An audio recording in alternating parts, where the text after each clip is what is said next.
right through the way you came in, and then.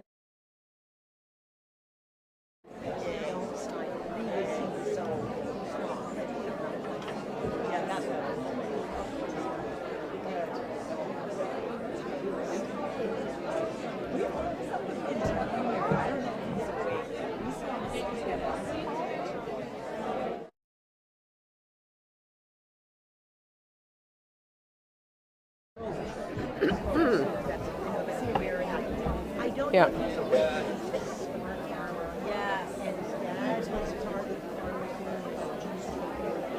That thing is your best friend. So no whispering. No whispering. That's all right. I'm loud anyway, so yeah. So.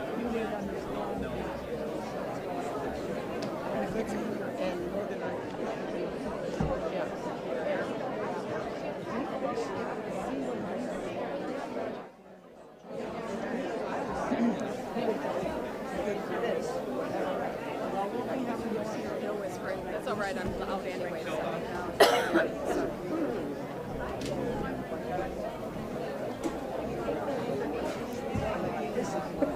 Time is it? 7.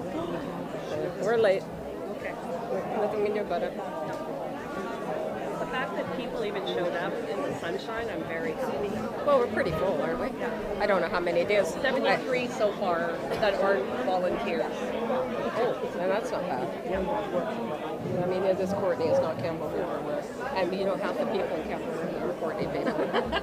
Yes, they all were there. Yes, yeah. So.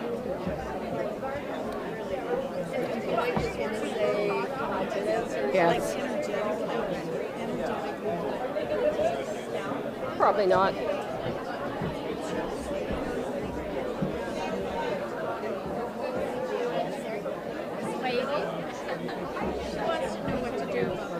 Oh, I've already done it for a couple of things. I know it's been going on for years, but still, if they're up again. Oh, yeah. Someone said you're doing something. Al Washington in the movement, and he has got Anna Wells. No, this is a good Yes, but he's the guy. Okay. So one time, I've done 4 plates 3R. no, this is the way. So I've done Anna Wells with he just came out. So he's had the vaccination ready and RG and whatever. But then this last one wasn't ready just yet. I'll watch for me. I don't tell you.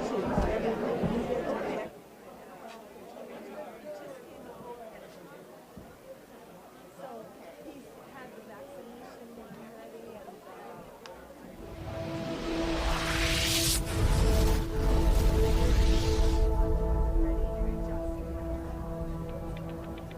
In the heart of Victoria, British Columbia, lies the silent challenge. Laws are being passed, affecting our health, housing, property, and human rights, with little or no public engagement. BC Town Halls 2024 was formed by people just like you. We're your neighbors, your family, your friends. We strongly believe in a healthy, vibrant community.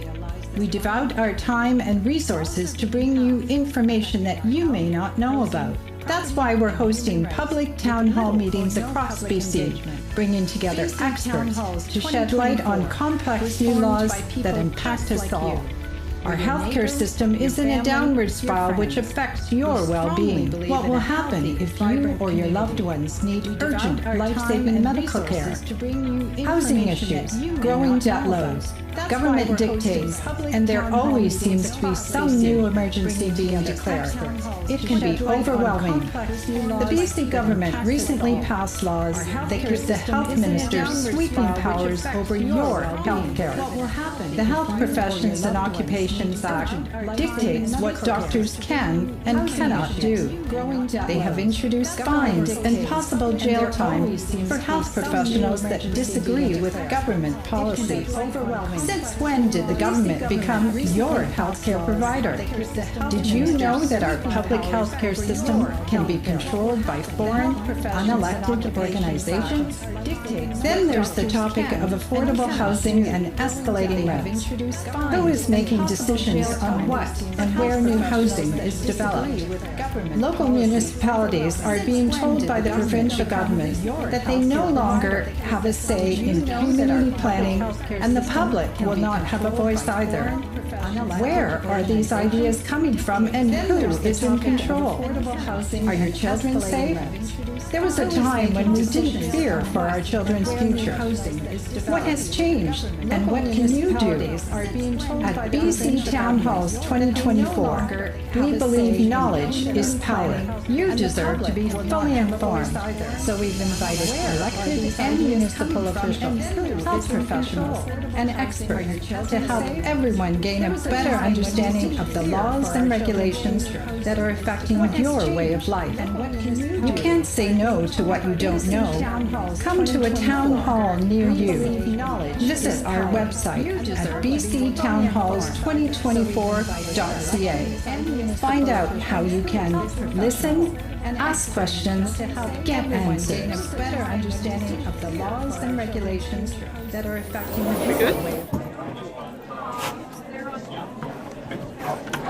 Good evening, and welcome to the Comox Valley Community Town Hall, which was inspired by the larger provincial BC Town Halls 2024 happening across our province right now. My name is Rochelle Gardner-Hines, and I will be your moderator for the evening. For those of you who don't already know me and some of my values, as a post-secondary educator, I wholeheartedly believe that having accurate, honest, meaning no hidden agendas, and easy to understand information available to all British Columbians and Canadians is key to the overall health of our society and the future prosperity of our province and its citizens. This then means that education is always one of the critical pieces to this end, but also even more importantly, when it falters away from this path.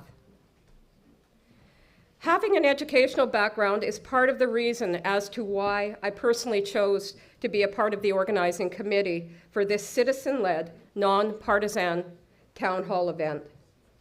Like many of you here tonight, I am very concerned about the recent direction taken for both BC and for Canada by our current governments, and the many problematic decisions made already, and particularly those yet to come, if we all continue down this path that has been set more recently. This is why I strongly believe that grassroots democracy is so important to the decision-making process, especially right now. So this must be encouraged, and that's why we're here. To do this, education is one of those pieces. For our town hall this evening, our presenters will be presenting some of the concerning and problematic BC legislation being passed without fulsome and transparent consultation from all British Columbians. And after each of our presenters present, we will have a short 1.5 hour question and answers, a time at the end once we've heard all the presenters. But before we get going with the presentations, I would like to take a few minutes to extend a number of regrets and thank yous. Firstly, to our presenters up here with me, starting on, I guess it would be on this side of the table, so I'm not see which way are we looking here. Your right, Dr. Maltas.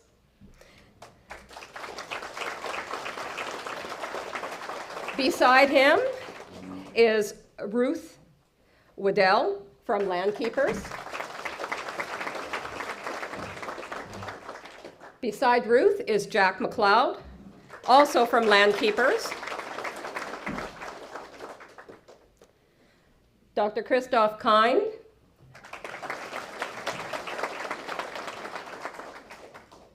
Beside Dr. Kind is Elisa Bernard. And at the end of the table is Gail Davidson. I'll be telling you a little bit more about each of them as we go along tonight. From all of our organizing committee, a huge thank you for your generous giving of your time and for your upcoming presentations this evening. Secondly, our organizing group sent out just over 70 individualized or personalized invites, which included federal, provincial, municipal, past, current, and candidates on Vancouver Island. Several BC health officers, Comox First Nation councillors, 2 of our Farmers Group executives, and the media. From those 70 invites, we received 8 regrets, extended from various politicians and officials, which included Rachel Blaney, Rona Ray Leonard, Kevin Falcon, Honorable Pam Alexis, who is the BC Minister of Agriculture and Food, the Honorable Andrew Mercier, who is the BC Minister of State for Sustainable Forestry Innovation, the Honorable the Honorable Bruce Ralston, who is the Ministry of Forests.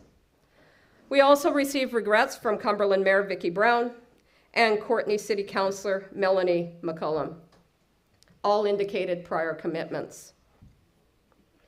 On a much more positive note from our invites, joining us this evening, starting at the north end of the island, is Aaron Gunn. Aaron, for those of you who may not know, is a Conservative federal candidate for North Island, Powell River, and Comox.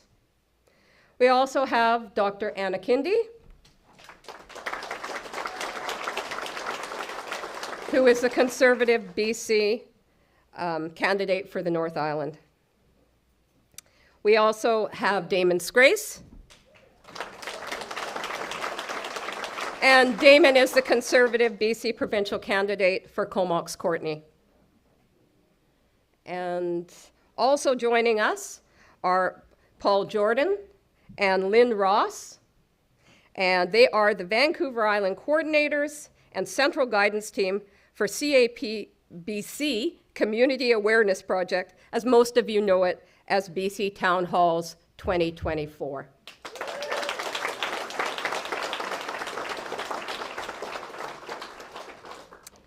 A special thank you to all of you for taking time out of your very busy schedules to attend this evening. We really do appreciate it. And if there's anyone I missed who was on my invite list who is here, please stand up and we'll say our thank yous.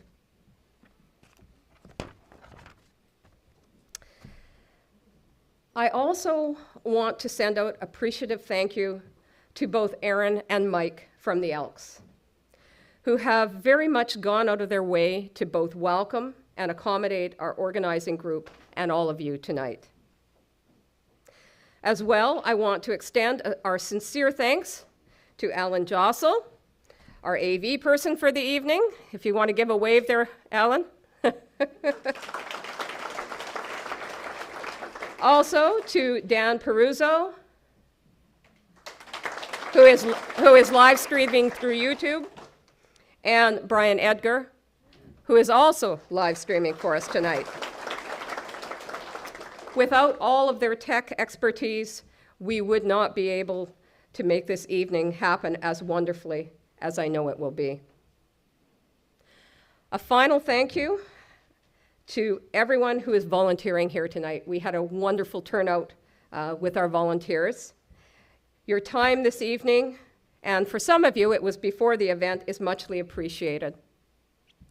Lastly, of course, a huge thank you to our organizing committee, who I have been very grateful to work with toward bringing this evening to all of you, specifically Yolanda, Lisa, Gary, Shane, Sonia, and Maria, for all of your hard work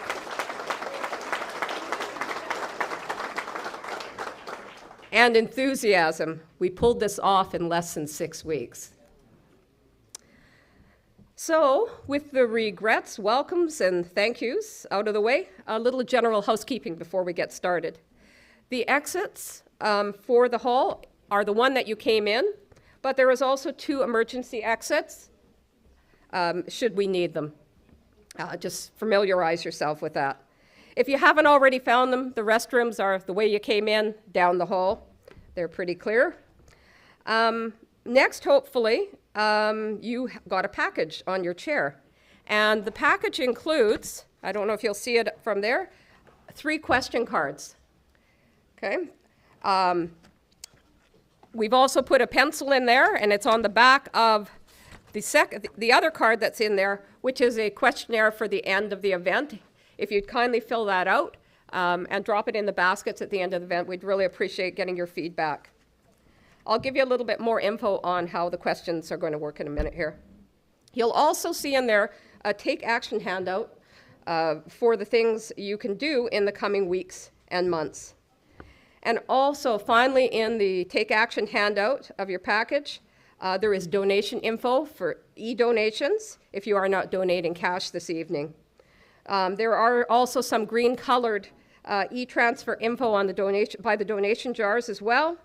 As we are completely citizen-funded, our committee is kindly suggesting a $10 donation, or more if you feel so inclined, to help us with the costs incurred on putting on this evening, and hopefully we'll be able to put on future events as well. If you didn't catch a donation jar on the way in or on your way out, there will be one at that exit and one at each of the other exits if you choose to go out that way. So in a few minutes, the plan for the evening, we'll see our 6 speakers speak at varying lengths until 9 p.m. At that time, we will take questions for our panel by way of the cards in your package. And again, the package is found on your chair, the orange card. Question and answers will be from approximately 9 a.m. or to 9:30. We started just a tad late, so we may start a little bit late. I would ask that you write or print your questions legibly, please. We would be much appreciated throughout the evening. And pass them along to the end of the aisles on the outside, and our volunteers will be coming by quietly to pick up cards throughout the evening at the end of each speaker when I'm presenting our next speaker. That way the questions will be able to be sorted and ready to go when the speakers are done. How many questions for the evening will depend how many questions come in. We'll try to get as many as we can. From 9:30 to 9:45, you're welcome to mingle here and check out the information tables if you haven't already. At 9:45, though, if you wish to carry on any conversations, we would kindly ask you to take it to the Upper Elks Hall, which the Elks staff has kindly opened up the bar after 9:30 until closing. So you're welcome to come have a drink and carry on some more conversations. The only thing the Elks ask is that you will sign the book when you go in so that they have a record as one of their requirements. So, with the evening's program explained, let's get on to our Comox Valley Community Town Hall. Our first speaker this evening, speaking on Bill 31, Emergency and Disaster Management Bill, 44, Bill 44, Housing Statutes Residential Development Amendments Act, Bill 46, Housing Statutes Development Financing, Bill 47, the Housing Statutes Transit-Orientated Areas Amendment Act. Likely needs little introduction to most of you here attending this evening. Dr. Stephen Maltos has practiced family medicine for 45 years in rural, urban, emergency room, and palliative settings. His integrative approach to healthcare combines the best of conventional and alternative therapies with a special interest in homeopathic, orthomolecular, and nutritional medicine. He is the founder of the Canadian Integrated Medicine Association and past president of the Canadian Health Alliance. His outspoken position on COVID, public health mandates, has placed him at the center of the debate about informed choice in healthcare and the censorship of physician voices in British Columbia. Please join Dr. Stephen Maltos to the podium. What's the forward and backward of this? That's the forward, that's the backward, Gotcha. and we'll have to see which one. We're doing. Okay. Good evening, everybody.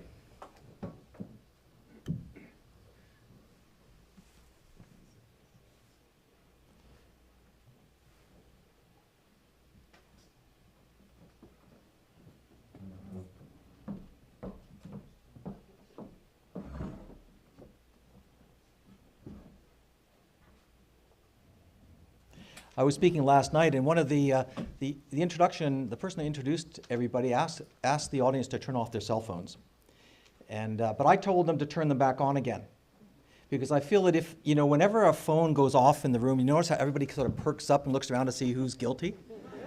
So I think it's a good method to stop you from falling asleep, and so I would encourage you all to keep your cell phones on, and we'll see what happens when one goes off. And it's always nice to hear a different ring than your own, right? If you hear your own, it's not so nice. But I'm going to talk about a couple of bills here in BC that you may or may not know about.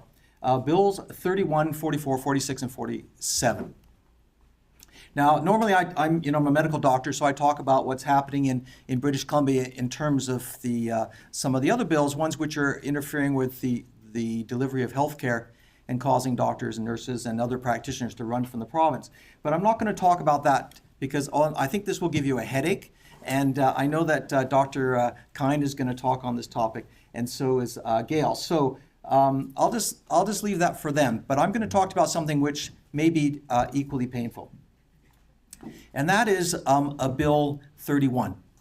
Now, Bill 31 is the Emergency and Disasters Management Act. We did have an Emergency Act before, but we needed some additions, because we had a few things which we had to attend to in the last while. Now, of course, this is under the guise of more forest fires, so we need to prepare for that. But there's some other aspects of this bill which uses the word may at least 250 times that opens the door for the ministry and also for local government to declare an emergency. And with that emergency comes amazing powers and also penalties for people that do not obey. And we're going to go through that tonight. So back in 2015, this emanated actually from a conference that was held in Japan. And this is the framework here. And you'll notice a few things. First of all, it was in 2015. So it's been in the process for a little while. They use the word build back better. And I'm sure you've heard this slogan before. And it was adopted by the United Nations back in 2015. Now, the updates to the Emergency Act include a few things, such as transmissible diseases, environmental toxins, security threats, terrorist activities, and we're going to see also climate change. But we have to ask ourselves, what are the reasons for this? And usually we see that type of political speak, which is that it's going to streamline the old acts. It's going to modernize it. It's going to make it more transparent or clarify it. And of course, these are things we've seen. I don't know about you, but I've seen these presented as reasons for having meeting after meeting and changing things that didn't need changing. So if we look at this, I can see that we're having a little trouble with some of the coloring and so on. But, excuse me one sec. Can we go back? There we go. Let's just start here. Okay. So I can see that on this slide, we're not going to be able to see anything that's highlighted here. So I'll just have the opportunity to read through this. And so Bill 31, it requires that first of all, they have to consult with Indigenous governing bodies. So that means that a lot of things may be stopped without having that consultation in place. And we recently had an issue with regard to that control of the land, and it was backed up. Now, the other thing that I mentioned is that this has included the possibility of declaring an emergency based on climate change. And we all probably have slightly different positions on what climate change is about, but it could be the threat of climate change that could be used here. Reporting requirements, and also now they've applied things such as compliance and cost recovery. So this is actually quite an embellishment on the previous Emergency Act. Now, I mentioned that this can also be done locally, so if someone in the Courtenay or the Comox area decides that we have an emergency and they can show enough evidence that satisfies them that is the case, then they also can declare it. But generally, this is a provincial act. By that I mean that the declaration of an emergency can come down come up from Victoria, from the legislature. And all it requires for this is that they've reasonably looked for consent or declaration or other governing body. So you can see the wording of this is such that it's very malleable and easily changed and adapted to what you want to do. Mitigation preparation. So again, if the minister is satisfied, that seems to be key. In other words, if the minister is satisfied that there's a significant risk, and it only requires a risk, it doesn't have to be in an emergency, then the minister can declare an emergency. And similarly, if they have an initiative that's already in the planning stages, they can declare an emergency if they want to get that initiative activated. So again, just to reiterate that this requires that the minister is satisfied, and that is all that is necessary really to respond or to call an emergency. Now, what this will mean in terms of general restrictions is that by order, the minister can stop you from traveling to and from an area.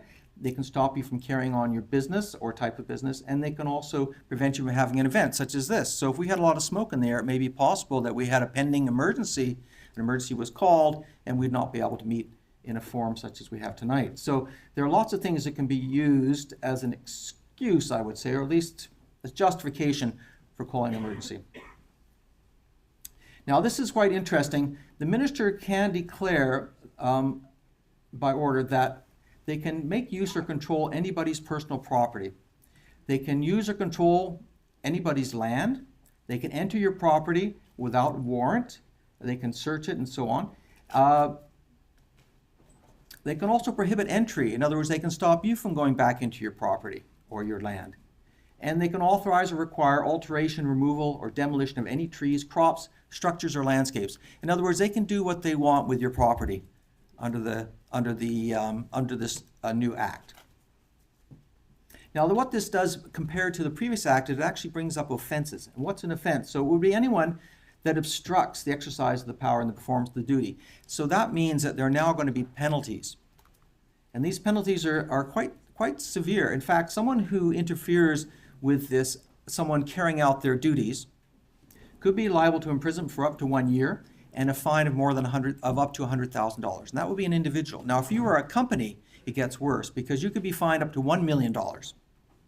And if you happen to work for that company, and that would say an officer, director, employee, or agent of the corporation who directed, authorized, permitted, participated, or acquiesced in the offense is liable up to being imprisoned up to 1 year and can be fined up to $300,000. That's just being an employee of the company that did something wrong. So what does Bill 31 really mean? It means that an arbitrary decision by a politician in the form of declaring an emergency will allow the government to take what it wants from you and your family, and if you resist in any way, you will be punished. Now, as I mentioned, this has a lot of mays in it. So it doesn't necessarily mean that's what's going to happen, but it means that the door has been left open for the government, depending on their will, to do what they want with you and your property under the guise of an emergency. So this is what you're going to end up with, potentially no home and all alone. Now, if that doesn't scare you enough, we'll go on to the next couple of bills. And I don't know about you, but I don't like to go to amusement parks. Does anybody here like going on roller coasters? Any sane person here like going on roller coasters? I mean, if you look at this, you'll see those people are upside down. But, you know, before an election, this is what you look like. You're all enthusiastic, looking forward to change and something new coming your way and improvement and dealing with the problems in your community. And then shortly thereafter, after the election, you look like this. And I think this is kind of how many of us are feeling in these last 4 years of what's come down our way and that our government has not protected us and not represented us properly. And then, of course, this is what you look like, kind of like you're nauseated, going to throw up, or looking for the end of things, and this would be after, as you're anticipating the next election coming. But there's no doubt in my mind, I don't know about you, that we cannot go another 4 years. This province will not survive another 4 years going down the road that we're currently going down. Now, Bill 44, 46, and 47, These 3 readings will all pass within 1 month, November 2023. And so we have to ask ourselves, and they were passed, the actually enclosure was invoked, and we have to ask ourselves, like, what's the race? Why are we in such a hurry to get these things done? It may be that you have to go and get your Christmas presents or something, I'm not sure, but it seemed it was very fast. And during that same month, Bill 31 was passed. Now, what these bills do is they shift control of development planning from the municipalities who know what's going on in your community to the provinces. So what they'll have is a top-down community, official community plans, and then the municipality will have to kowtow to those plans which are created at a higher level. Now, they did an FOI was gotten, which a Freedom of Information Act request, which showed that the minister here was not really relying upon experts to come down with this. What they had was a small group of lobbyists, industrial lobbyists, 1 academic, and a handful of activists who wanted housing. So this whole act, this set of acts were not something which experts decided was needed, and we even wonder what kind of community input there was from this. But what Bill 44 is, which is more to do with the ability to put a sixplex in the lot next to you to increase density and provide housing, that has been moved from the municipal control to the provincial control. In other words, you can just go to the province and you can get a permit for building into the lot that's next to you. They could take down a single dwelling, or if there was an empty lot, and they could put up a sixplex there. And you would have no say about what went on there. And neither would your municipality. So the problem here is that these permits could be passed, to developers without any knowledge of the infrastructure required for that type of dwelling. So how many schools are there? What's the water supply? Where's the parking? All these could change the face of your neighborhood.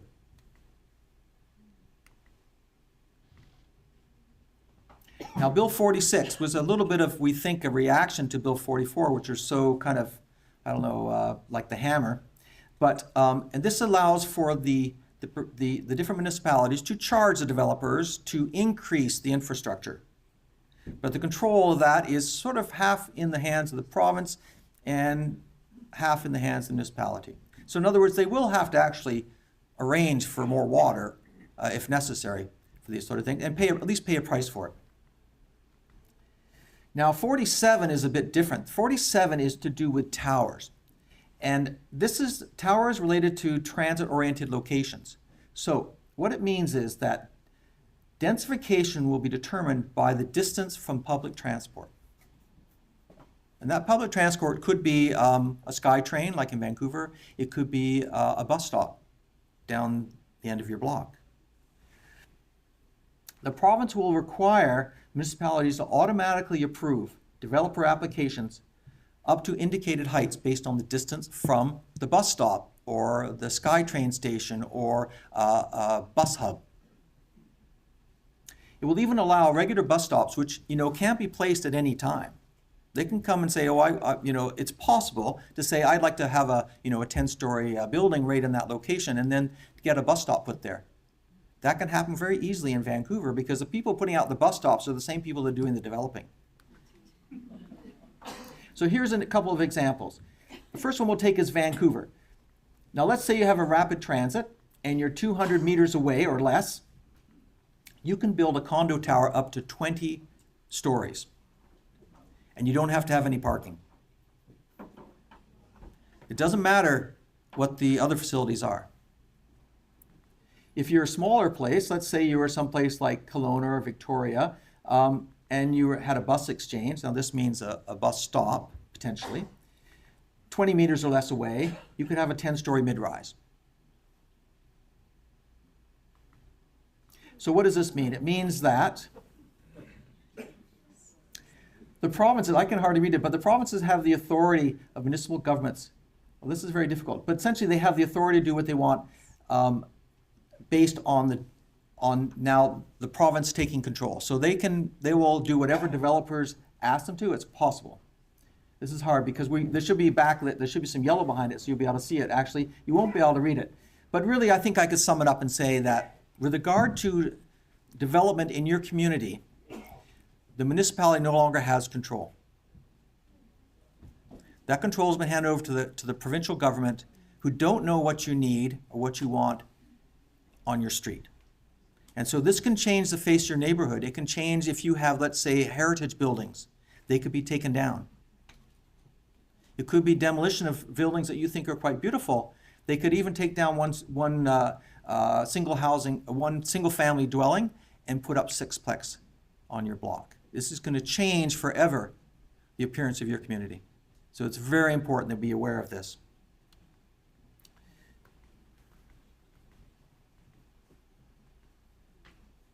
Technology.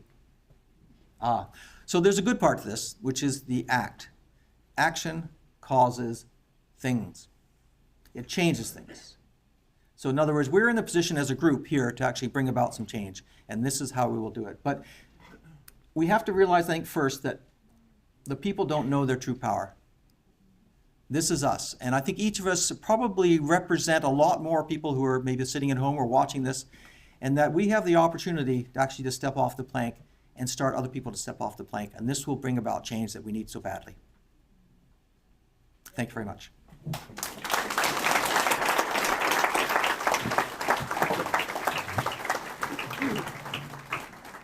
Thank you, Dr. Moses, for sharing your perspectives on Bill 44, 46, and 47. I'm sure it will bring about many questions from the floor. Again, a reminder to the audience, once you have a question written, please pass along to the outside of the aisles so our volunteers can quietly pick them up. Our next speaker is Ruth Waddell. Ruth currently resides in the Cowichan Valley and has noticed similarities between the Cowichan Valley and the Comox Valley, as well as between the Cocosila and Solom rivers. Ruth graduated from nursing in 1976 and worked in most areas of practice. Over the years, Ruth returned to university, and in 2000 graduated with her BSN, turning her practice to being research-driven. Ruth's nursing practice worked to combine empathetic, personal interaction and listening skills, and critical thinking in order to co-create effective plans of care with patients.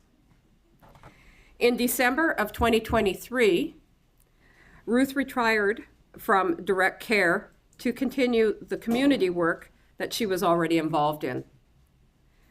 Ruth's present focus is the support and advocacy of farmers and landowners through the Landkeepers Society. Ruth approaches this work through a large picture lens. She looks for patterns locally and in areas beyond the local. Ruth sees patterns emerging that she considers to be unsettling. Common global concerns are being shared and evaluated on a local level. Ruth's research has found that many global issues are being woven into local policy without the knowledge and approval of local citizens. Local land ownership, farming, and food security are all under threat. To note, the Cowichan Valley has a large group of concerned citizens that are making every attempt to inform the public about the multiple issues emerging that will have a profound effect on all of our lives. Ruth believes that the sharing of information is essential to educate and inform. Today, Ruth is honored to speak to water security, specifically the Water Sustainability Act and the Solom River watershed. Joining Ruth at the end of her presentation will be Jack McLeod, also from Landkeepers Society, who, if I understood correctly, is going to be talking about a problematic elk situation on the island. Daniel Jack McLeod has owned and operated hauling transport businesses for over 40 years. the last 25 years specializing in waste management and recycling. Jack designed and built innovative equipment for the waste management industry that is used widely throughout North America today. His businesses operated in all facets of waste management industry, from front-end loader waste trucks to large and small roll-off trucks, recycling equipment, and complete recycling plants. Jack sold his businesses to 2 multinational companies. But after retiring in 2010, Jack served as a project manager for Nevada Shredders, Inc. in the US, where he specialized in structural steel manufacturing and insulation in the construction of a number of large recycling projects throughout the United States. A few years later, he re-entered the waste business once again when he designed, built, and operated a liquid waste disposal company dealing with wastewater in the oil fields of Alberta. The project was very successful. Mobile units on site were processing wastewater from man camps into clear, pathogen-free liquid for use in irrigation and fertilizer applications. Jack and his business partners have a waste plastic to diesel fuel plant now operating in Europe. This plant receives 17 tons of waste plastic, producing 11,500 liters of diesel fuel each day. This plant will now be sent to Canada in the near future for the same application as in Europe.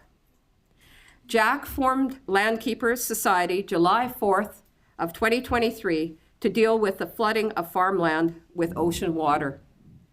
Landkeepers so far has managed to stop Nature's Trust and Ducks Unlimited from proceeding with the project in Cowichan Bay, BC. Jack has a commercial pilot license, dual Canadian-US citizenship, and served in the US Navy. At this time, please join me in welcoming Ruth Waddell and a little later, Jack McLeod, both from Landkeepers Society, to the podium.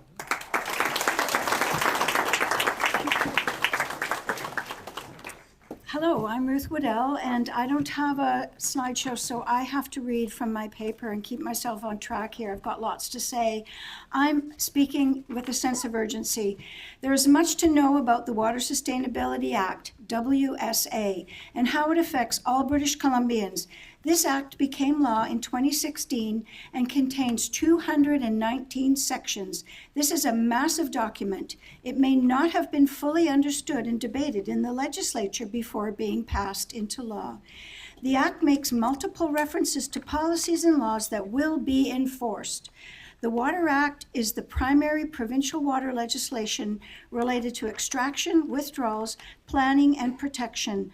Following the Water Act becoming law, communities were directed to establish plans of action to customize the laws for the local regions. The World Wildlife Fund Canada collaborated and advised on the creation of the Water Act. They informed the public about their recommendations through published articles. The Wildlife Fund stated that the top priority of the Water Act should be the protection of environmental flow needs in BC streams and rivers. Environmental flow needs are defined as the quantity, timing, and quality water flows required to sustain freshwater ecosystem maintenance for future generations. The fund advised that methods should be created to deal with existing water licenses and that compromise flows. They also expressed fears that galloping human use will likely imperil water-dependent ecosystems.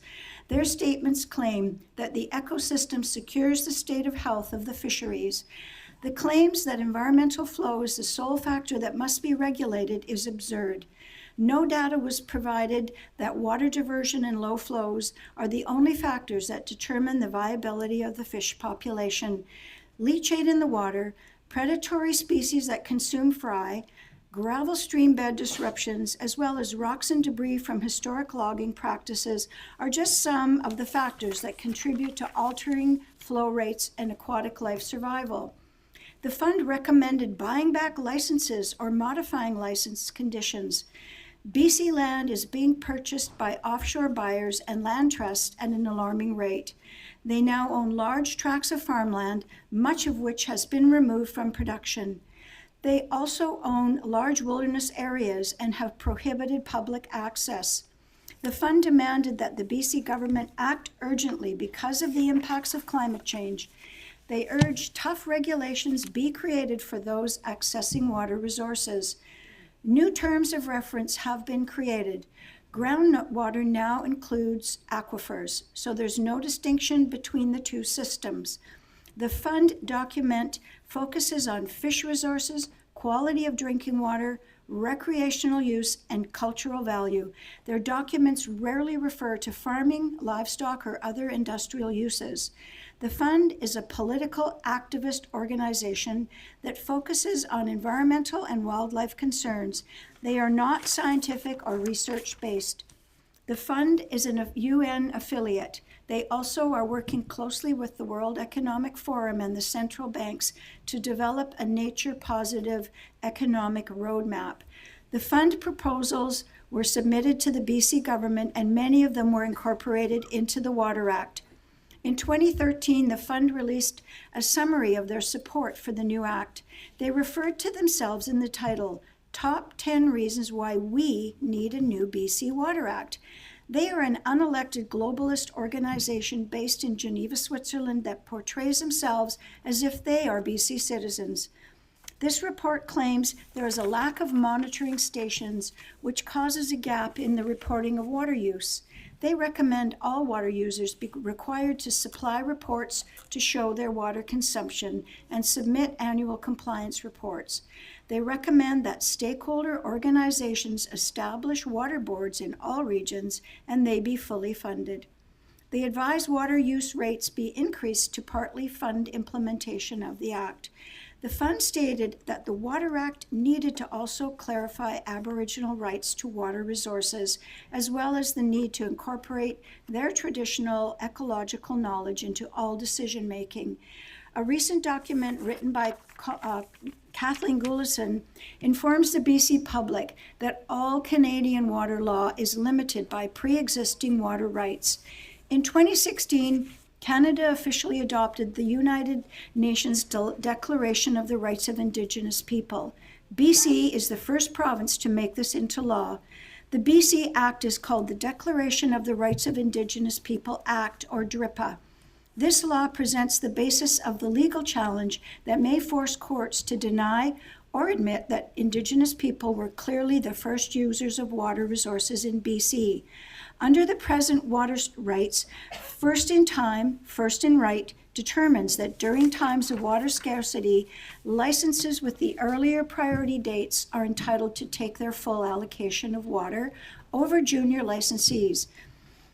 Many of the Indigenous people have claim to unceded territory. They have unrelinquished, inherent, or reserved rights. Some more recent treaties have included water rights. However, many have not. A court challenge will determine if Indigenous water needs will take precedent over current license holders.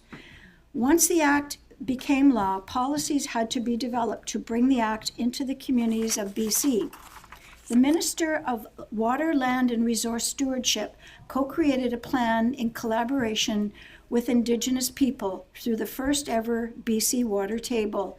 The work is meant to build on and complement work being done in BC communities. It's called the Watershed Security Strategy and Fund Intentions Paper. The paper states the firm position that Indigenous rights are priority rights. The Water Act does not state this, but this document affirms that the water rights issue may be resolved through legislation rather than through the courts. Strategies in the paper include watershed planning and management must be informed by Indigenous priorities, knowledge, values, and wisdom. Economic trade-offs are within the scope of the strategy, which could impact logging, mining, farming, and other activities in order to rehabilitate the natural watershed environments.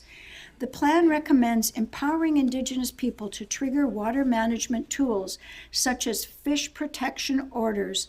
Tensions will certainly occur if this happens. The plan recommends changes in the Freedom of Information Act to protect Indigenous knowledge. These changes will prohibit public access to confidential historical and cultural Indigenous knowledge, which may have been used to create policy. Now I'm going to move on to speaking directly about the Zolom River watershed. A two-part Zolom River Watershed Agricultural Plan was completed in 2021. This plan developed to determine policy for the future comprehensive watershed plan. A planning advisory committee was formed that included representation from all levels of government, the Comox First Nations, local farmers, and Timber West Forestry Company. Phase 1 was managed by Elucidate Consulting, who states they provided support in the assessment of water supply and demand. I was unable to locate any evidence that an inventory of water resources has ever been completed. Aquifers are multi-layered, overlapping, and often serve more than one watershed. Without data on water resources, a model was used based on climate change predictions. This model predicted water need for farmland presently in use would be 139% more by 2050. If more farmland is put into production, the water needs could increase by 563%. The study reports that the Zolom watershed produces $18.5 million worth of agricultural products annually, and approximately 800 people are employed. Producers spend $14 million in annual production costs. Consumers are aware of the benefits of eating locally grown products, and Comox Valley has one of the most favorable growing climates in the country, with a significant amount of land that can still be placed into production. Their recommendations include develop a water budget to identify available ground and surface water volumes, identify areas of groundwater to surface water connectivity. These are the two most important actions that should have been done urgently to determine which sources affect the Zolom River and to inventory all watershed ground sources to determine environmental flow needs accurately. At the time of the release of the report, there were 11 organizations developing the watershed plan. I have not been able to locate any reports on their progress. This plan reports that river restoration projects have been ongoing since 2016. Local residents may have knowledge about this work. I was not able to find any reports of progress and how these projects were improving the health of the Zolom River. The plan recommends rainwater management, but no methods were suggested. It also recommends management of development and construction activities to prevent further sediment loading. I believe that the forest industry may be forced to change practices that were not addressed when water management was the responsibility of the Ministry of Forests. The plan says that owners of private rural agricultural landscapes are encouraged to provide public access. I suspect multiple problems would arise, and no explanation was given for this recommendation.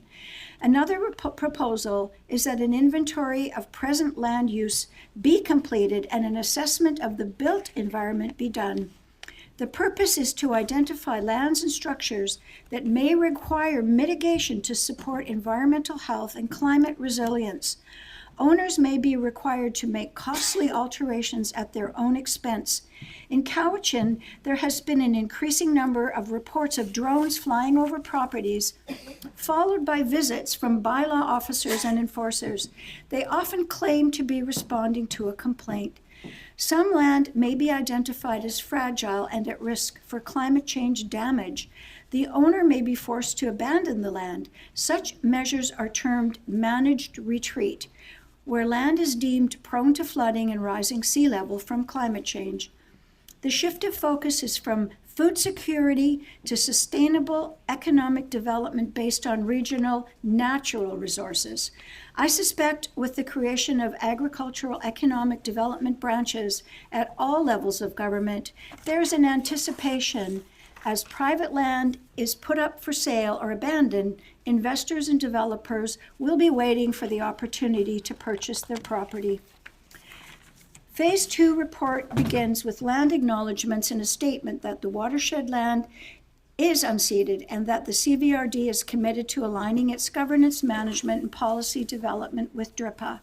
The report states that Comox Nation is one of the 3 levels of government with rights related to water and land, protected through the Canadian Constitution. The report states that chart shows that the water cycle as presently known has no indication that aquifers are being recharged. To date, there has been no studies done to prove this, and no documentation was supplied. It also claims that streams and aquifers in the Zolom River are connected in spite of previous claims that the studies have not been done. Climate models for the years 1981 to 2021 predict flows will continue to decrease due to climate change, and predicts that models likely underestimate the future risks to aquatic life. The plan suggests that watershed health can be achieved in part by restoring wetland properties as well as by improved forestry practices that would increase water storage on forestry lands. They also advise that a specific governance service be established to oversee all aspects of watershed management. There is a high probability that this agency would not be transparent and accountable to local residents. The plan warns that some presently permitted non-farming uses may no longer be permitted. Many farms rely on non-farming activities to supplement income to make ends meet. Farmers may not be able to sell properties in the future if they have not completed upgrades or if they have water license issues. This plan admits that it relies on model data to develop policies. Test wells and water level gauges need to be urgently installed in multiple locations along the river and at stream confluences, as well as in multiple locations in the aquifers.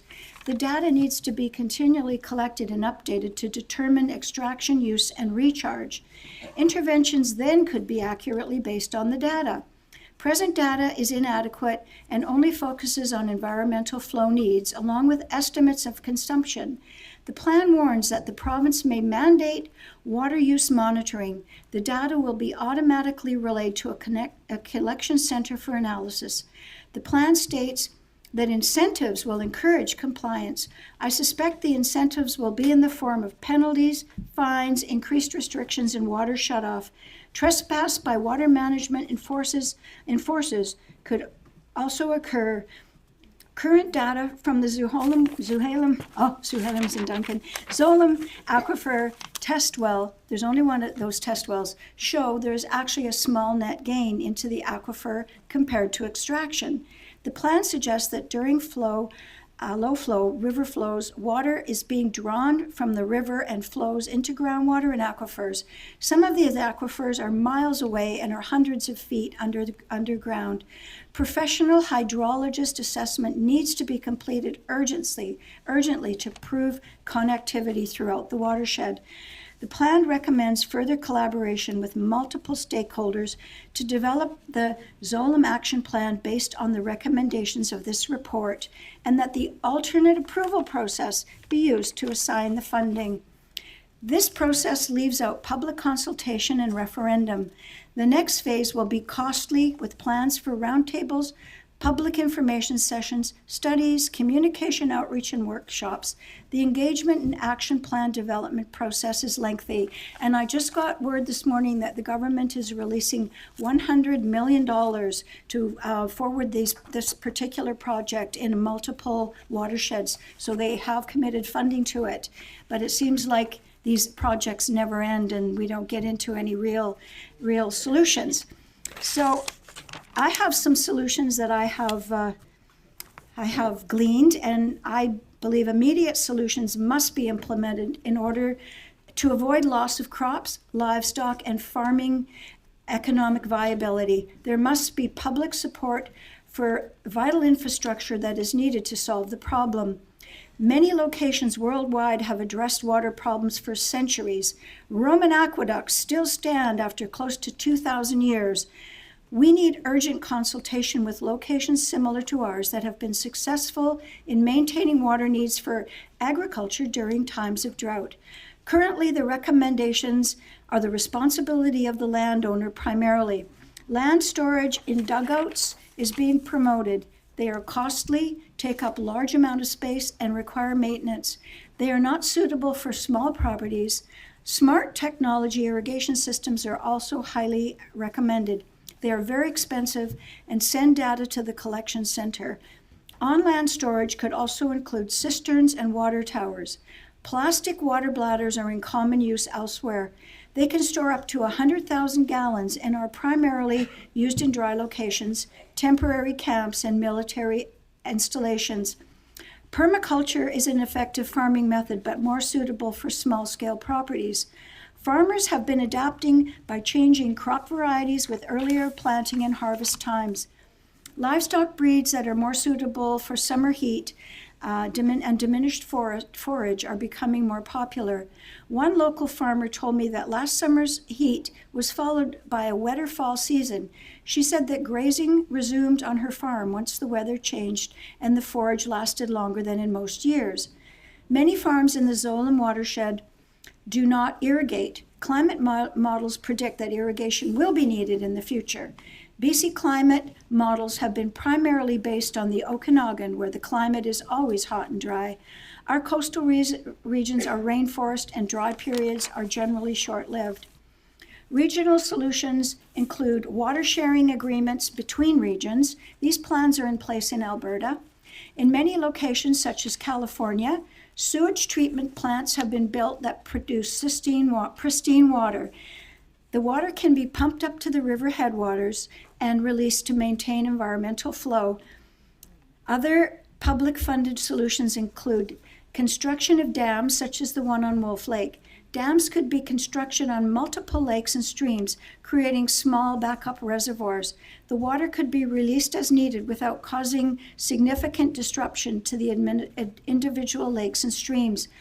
Other solutions include weirs, culverts, canals, and recycling drainage water. I have been unable to find any long-term solutions being worked on at this time. Money is available for increased bureaucrats, water enforcement officers, vehicle and equipment. Fund needs to be urgently given to solutions that will relieve the immediate drought crisis. Agriculture must be seen as a priority. The industry and food security has been neglected for too long. Farmers in BC are in crisis. There is a provincial election coming up in October. Please meet all your local candidates and ask them what is their plan for the future of agriculture in British Columbia.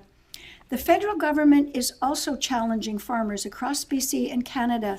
The Commissioner of Environment and Sustainable Development, Jerry DeMarco, recently blamed farmers for not meeting carbon emission goals. Ontario grain farmer Jeff Harrison highlighted the mental health challenges that arise for setting impossible targets and casting farmers as an environmental problem. For farmers, the challenges are multiple and overwhelming. Thank you.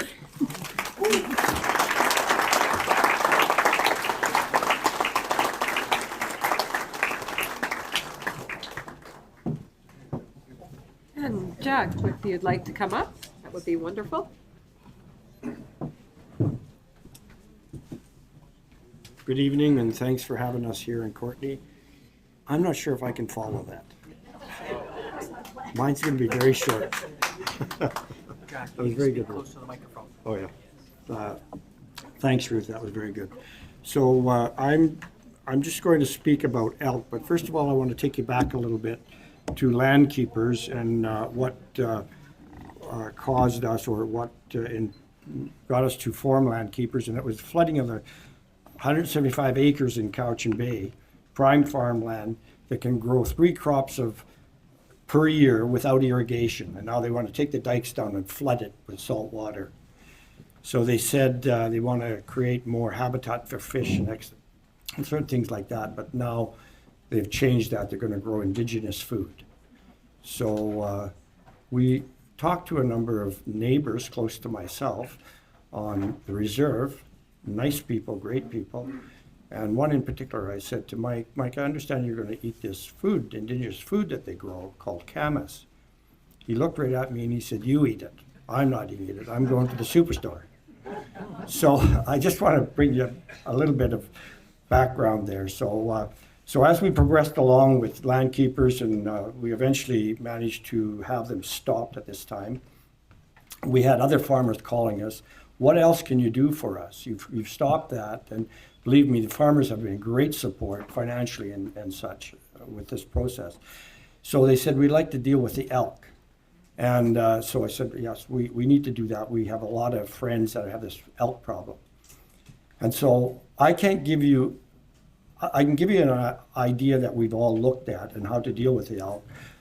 Graham Fowler from Courtenay here really works hard on dealing with elk, and he's good to the farmers, and he's kind of on our side. But nothing really has achieved from that. They're still there. They're breeding. They're breeding more because they have great food. They're having 2 calves more and more all the time. So and the farmers get paid a certain amount for the feed that they lost. So if I can be really simple, so the farmer's paid for 10 tons of hay. So then he has to replace that hay. He can't buy it on the island because there's not enough hay. So he now has to go to Washington and buy the same amount of hay, but he can only get 5 tons of hay for the price of 10 tons that he was paid. So he's short 5 tons of hay that he has to find somewhere else and get his own money. So as we thought about this a lot, we said, okay, there must be a solution, because remember, elk are pretty, they're nice, and lots of people like it, like the elk. So we have to satisfy them, we have to satisfy the farmer. So that's kind of a hard thing to do at times, right? So we start looking at it and extrapolate, well, if the farmer is paid a number, X, for the feed he loses this year, and the elk has 2 more calves in the herd, and next year he now gets paid X plus 1, and on and on and on and on. So after how many years, the money that you're spending, and you and I are feeding the deer, right? Remember, it's you and I that are feeding the elk, I should say, feeding the elk. Not necessarily just the farmer, because we're paying for the money. So if you approach it and go to the government, say, and we've made some inroads now, put up the fences. You fund the fences, because in a short period of time, if you extrapolate that cost that they're feeding the elk, you will have the fences paid. The people will love the elk, they're behind their fences, and the farmer will be quite good not having his feed eaten. So that's sort of the thing. So really what I've been looking for, and I haven't put all the figures together, I'm just giving you a general idea, is that I don't have all the numbers. The number of farmers are going to give me the numbers. I need those numbers to put the package together. So when I go to the government, I actually have good numbers. Now, I think Graham has a problem. You know, he kind of works for the government in a sense. He's a contractor or whatever.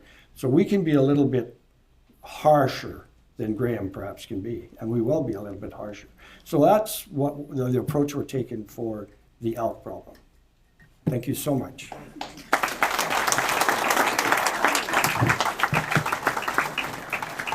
Thank you again to both Ruth and to Jack for their presentations.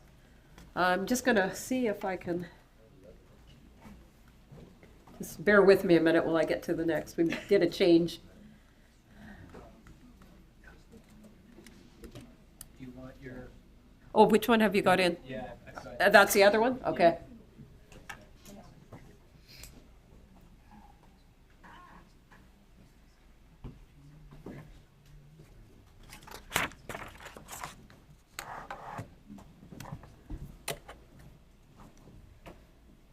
While we're waiting for the slide changes, I'd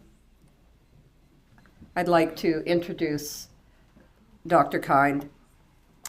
Dr. Christoph Kind is an esteemed naturopathic physician in his 38th year of the practice in the Comox Valley. He holds true to the philosophy and practice of naturopathic medicine as taught by his elders. He supports the body's natural healing ability using both the simple and the traditional. Nature cure and hydrotherapy, alongside a broad range of advanced interventional modalities in treating acute and complex chronic disease. Pardon me. Today, Dr. Kind will be speaking about Bill 36, and at this time, I'd like to warmly welcome Dr. Kind to the podium. And I'm just going to fix the slides.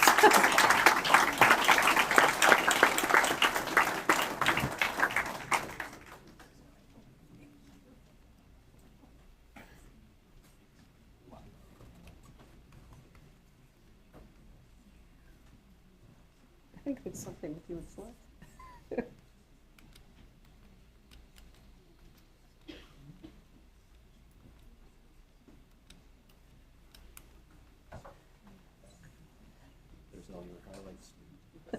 Yes. Yeah, they came up in this one.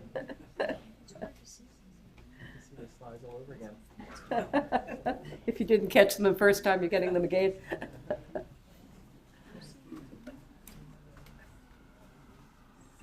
There we are. Thank you, Rochelle. Thank you all for coming out here. Could I just have a hand just lifting up just a little bit? That's probably good, thanks.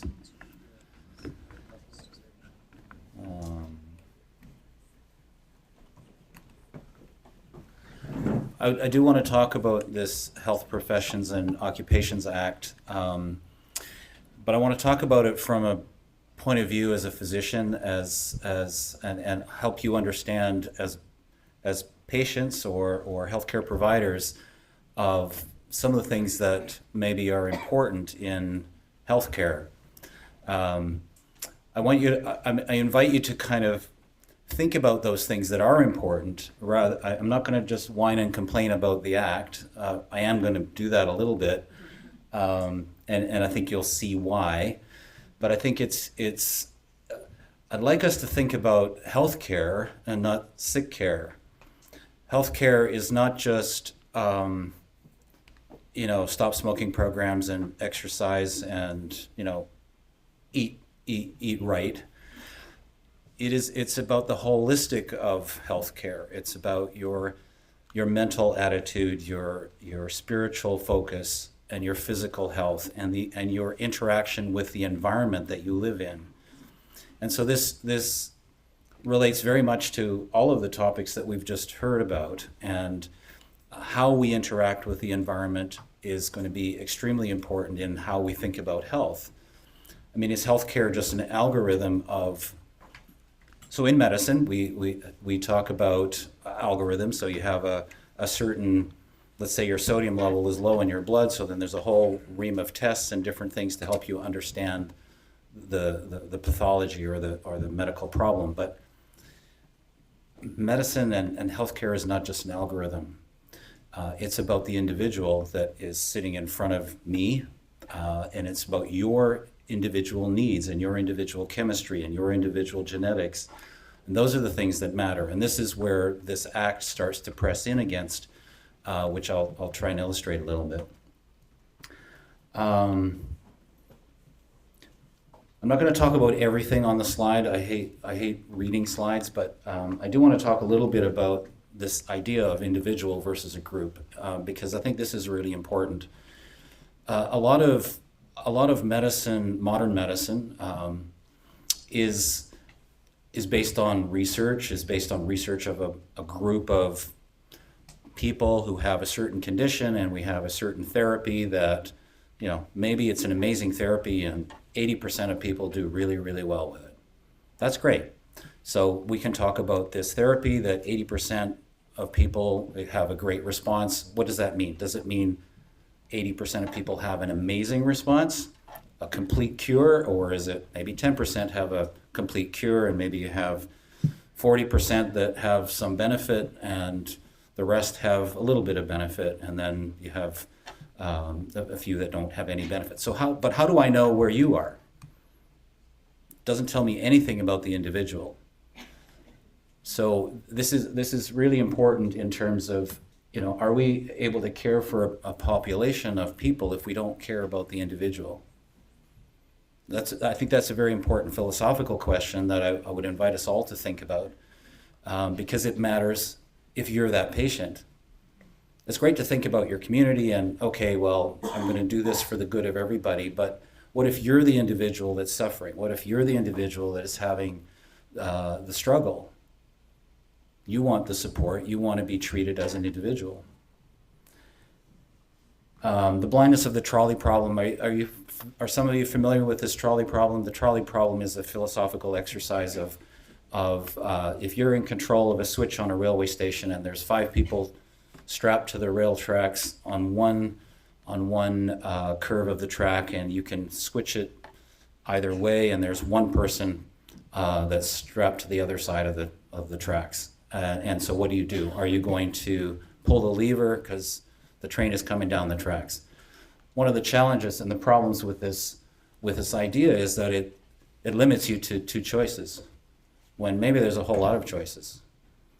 First of all, how did this happen? How do we have 6 people on the track now that are strapped to the track?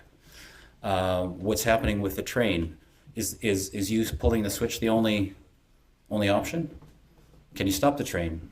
Can you undo somebody that's on the track? So it kind of leads you to this false idea that sacrificing an individual is for the greater good. What if you're that individual? What is an appropriate amount of people to murder? Is it 1? Is it 10? So I'm just asking you to think about these questions, because we have just come through a whole situation of let's do things for the greater good, but what does that really mean? Unfortunately, that is an idea that is completely adulterated by totalitarian ideals, because you can then forget about the individual. We are all individuals. So when it comes to us, I want us to think about those things. Kurt Gödel, if you haven't heard of him, is actually a very brilliant physicist, and in the 1930s he developed this idea of what's called the incompleteness theorem. I think there's 2 parts to it. It basically means that any formal system of evaluation misses knowledge. He proved mathematically that you can't prove everything mathematically, basically. And so it invites this idea that maybe there are things that are knowable that you can't prove. At least maybe not yet. So it kind of goes to this idea of where we're going with AI, and my comment about, is medicine just an algorithm? Is your health just an algorithm? Do you want to be treated as an individual or as some endpoint in an algorithm? Certainly we have a crisis in our healthcare, and it just keeps getting worse.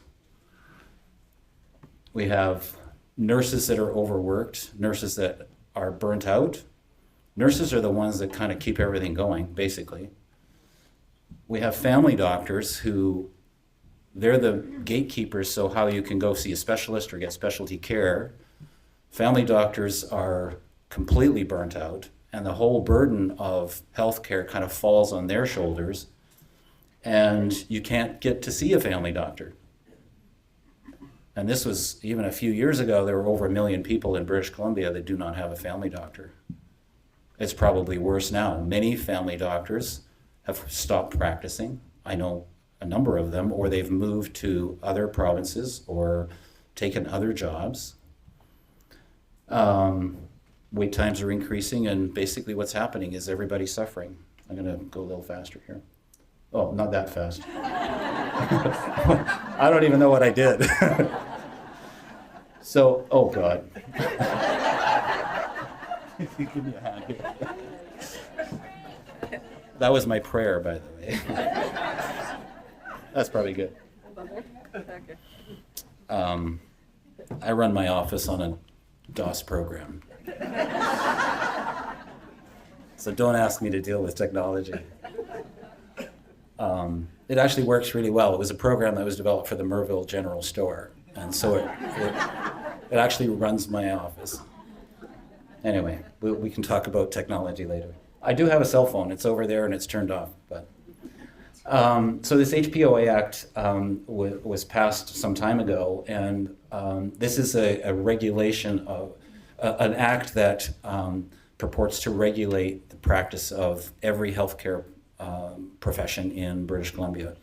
Naturopathic physicians, medical doctors, nurses, dentists, massage therapists, acupuncturists, etc.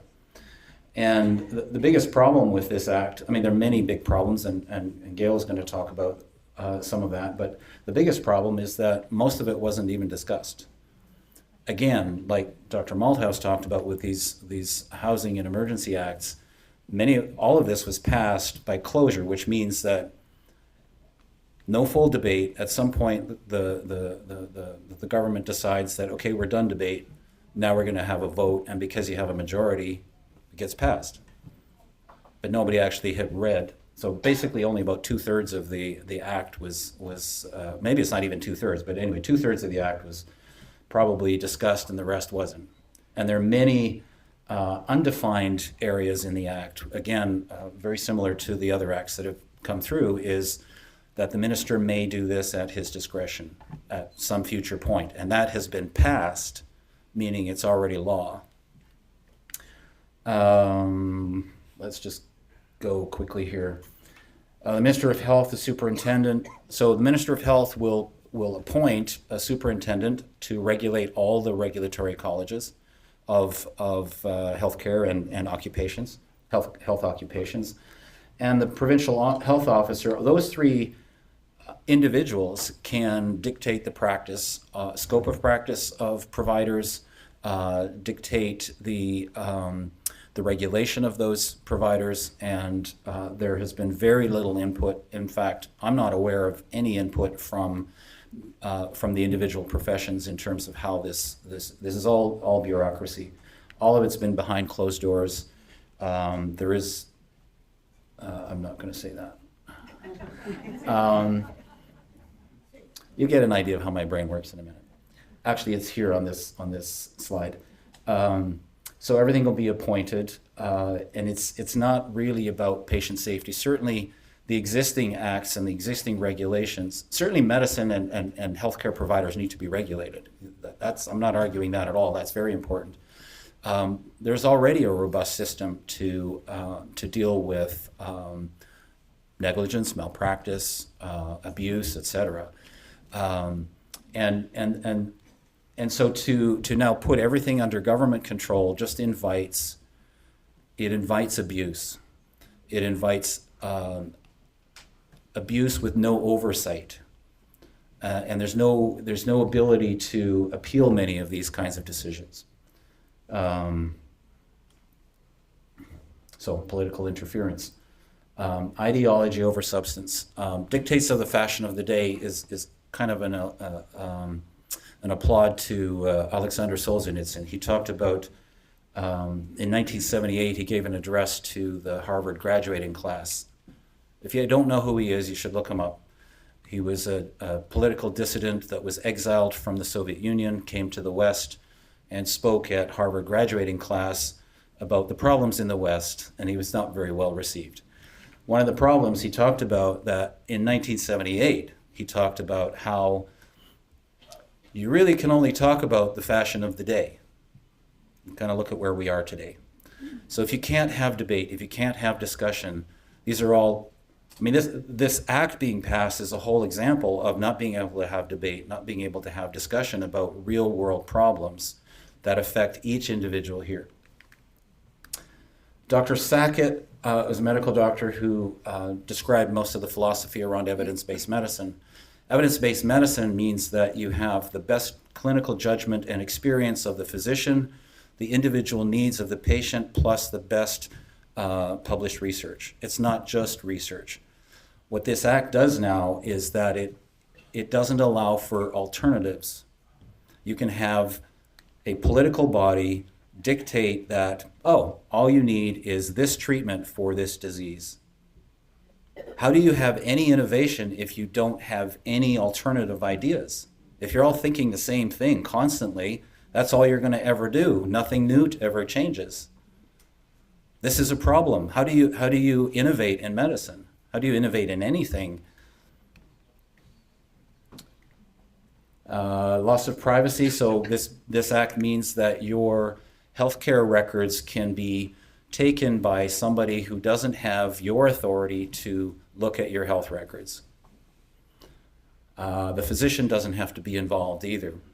The physician can be excluded from the clinic. An investigator can come in for any apparent reason that they have that you don't even know about. And it could be just a risk of a problem, or it could be a thought that maybe it's like these crimes that you get punished for before they actually happen, because you might be the one that actually decides to do this. Misinformation means if I start talking about an alternative that is not the political fashion of the day, I can be jailed, I can be fined, and charged with misinformation, which is actually not defined in the act. So I can be charged with a crime that I don't even know that I committed until after the fact. That's a problem. So it certainly changes the doctor-patient relationship.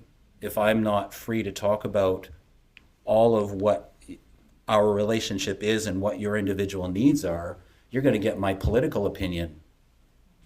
How am I going to give you a realistic idea of, we talk about informed consent. Actually, I'm going to get to that. Let me sort of sum up. I'm sorry that I'm a bit rushed here, but I want to make sure that we think about all of these things, not just, oh, this is a terrible act, let's get rid of the act, but why? And these are the kinds of things that I want you to take to your MLA, take to your doctor, take to your healthcare provider, talk to them. They need to know what you want. That's really important. Annihilation of, I think these are straightforward. Do people get these slides, or you just have to? Yeah. Okay. You can lose your license. Absolutely. What I mean is, do you get a copy of these slides, is what I'm asking. They will be posted on BC. Perfect, that's great. Because then you can read through them and kind of imagine me blabbing about something. So it's my duty to report on a colleague if I think they're providing misinformation. Because if I don't, I can be charged for not doing that. That's a problem. We're talking about the Stasi now. So this is another reason why there's a shortage of healthcare workers. Who wants to come and work in British Columbia when you have a situation like this? Why would you? Now, I'm not going anywhere. I don't want to go to jail. But what are you going to do when your doctor leaves? Some of you have probably already experienced that. What do? Or people get cut off the list because now the new doctor can't take care of all the patients that were in that from the previous doctor. It's about the group, not about the individual anymore. So these are just questions I invite you to think about, because these are the very issues that we've been going through in the last 4 years. What does it mean that doctor is teacher? Well, docere, it means doctor. It's doctor is teacher. So I am, as a physician, and not just as a physician, but any healthcare provider is going to educate you at the same time. If you can be educated, then you know how to look after yourself. It's not just Guru Dr. Kind said, do this. I thought maybe somebody cut my mic off because I was talking too long. But Ellen wouldn't do that. Thank you, Ellen. So think about these different kinds of things. And what is alternative medicine really? What I mean by that is this, going back to this idea of, if we don't think of anything different, we're just going to keep doing the same things over and over again. Anyway, thank you for listening. I'm glad to see all of you here.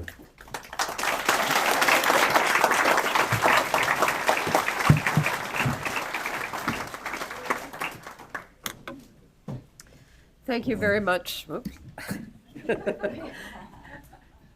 I didn't grow that fast. Thank you very much, Dr. Kind, for informing us on your thoughts around Bill 36 and healthcare more broadly. We're going to move now on to a related presentation. And Lisa Bernard was a registered nurse for 31 years. She was a nurse specialized and certified in wound, ostomy, and continence, maggot debridement, am I saying that right? And electrical stimulation for wound care.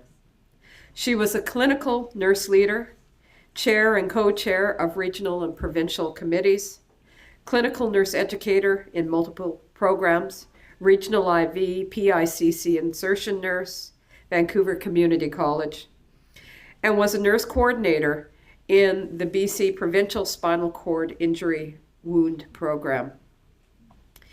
She has worked in acute, surgical, home care, and rehab care.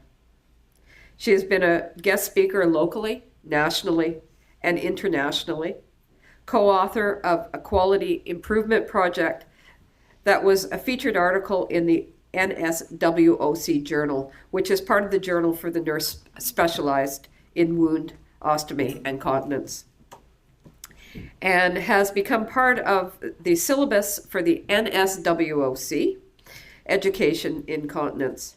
She developed and implemented from inception a never-before wound program in a community hospital. She has expansive knowledge and workings of healthcare in BC, from working in 4 health authorities, Vancouver, Providence, Fraser, and Vancouver Island. Today, Lisa will be speaking about the current situation of terminated nurses in British Columbia. Please join me in warmly welcoming Lisa Bernard to the podium.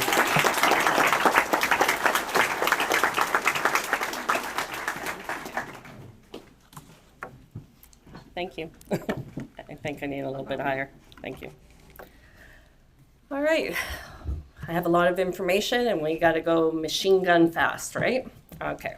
So all these slides will be posted on BC Town Hall. There are links to some of the information I will be giving you. I'd also like to take this time to acknowledge Corinne Morey and a handful of other terminated nurses for uncovering what our union has been up to. Corinne Morey has been the public face of the terminated nurses of BC and her time and dedication for uncovering the truth. My story, I'm not going to go into it today, but you will see on the next slide that, there we go, at cssem.org, the Canadian Society of Science and Ethical Medicine, is myself and other terminated healthcare workers telling our story. I did as well go to the National Citizens Inquiry.ca, and just to let you know, please make sure if you do go to that website, it actually is .ca. There are some people who are hijacking the National Citizens Inquiry to get funds from you that are not .ca. Under oath, I told my story of what had happened, of getting the injection. Fear didn't work for me, bribery didn't work. Krispy Kreme donut won't cut it for me. Being guilted, you know, what about poor grandma? Well, I'll just tell you a little bit about vaccines. If you get one, you're good. You don't have to worry about anyone else. However, that wasn't the case with this. The next was coercion. Coercion got me, and I didn't feel that I had a choice at that moment, but I did get vax injured, and I lost my fine motor skills in my hands. So at that point, I wasn't willing to sacrifice any more of my health for my job. And I uprooted my life from Victoria and came to a place where I could afford and to heal myself naturally with good food that I grew myself. And I am a student in herbology because I knew there was something more. Medicine. There is a place for allopathic medicine, but it is only over 100 years old. Being a herbalist, just to let you know, the written form of herbology has been around for over 5,000 years. So in a nutshell, I had the genetic bioweapon. I suffered a vax injury, and I wasn't able to talk to anyone about that, and I wasn't able to do anything about it. I did go on post-traumatic stress disorder, and I was harassed by my employer on a weekly basis. in so much where my own family doctor had to send them a letter to not contact me because it sent my healing back. So, healthcare, just to let you know, I'm glad you brought up sick care because that's the way I address it, has been understaffed from the beginning of my career in 1991. So what's been happening with BC Nurses Union? Well, just to let you know that if you want to be a nurse in British Columbia, it is mandatory that you are in a union. It is not voluntary. The BC Nurses Union takes 2% of every paycheck before we ever get paid. Being a member means that you have given up your legal representation to the union. Therefore, we have been not working for 2.5 years, the terminated nurses. We have no option except to go through the union process, and they have been holding us in a holding pattern, and there is nothing that we can do at the moment. The Canadian unions are allowed to work as a nonprofit organization, and what does that mean? Well, it means that they can move large sums of money, and they do not have to file or declare taxes. The two ways to address the union problem is make union membership voluntary and to change the laws so that unions are not a nonprofit organization, which will have total transparency to see the transactions that are happening.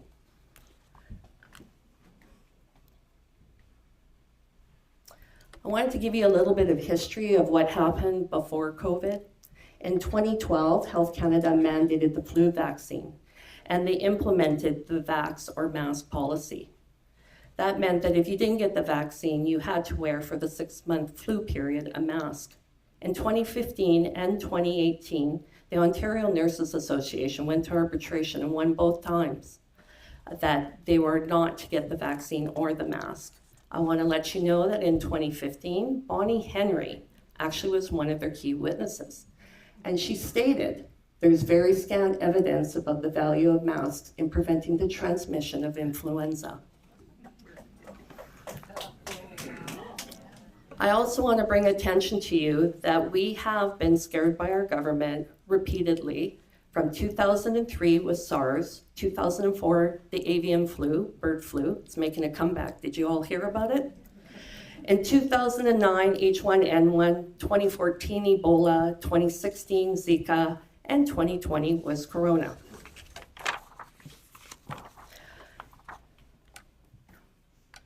So what happened with BCNU was in December of 2019, we actually won an amendment to the vaccine or mask policy, which stated that the professional judgment of nurses will be respected through an agreement with the Health Employers Association of BC and to amend the mandatory flu vaccine policy.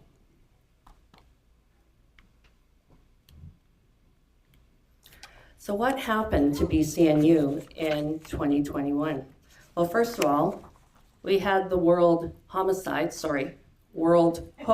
I will get it right, the World Health Organization that they like to be referred to, which is unelected entities making decisions for the world, One World Health. We, as healthcare professionals, have always treated everybody as if they were infectious, and we have protocols in place. I want you to understand the definition of a virus, and I have brought my Merck manual here so that you can have a look. And this manual has been around since 1899. Viruses are defined in the first sentence as the smallest parasite.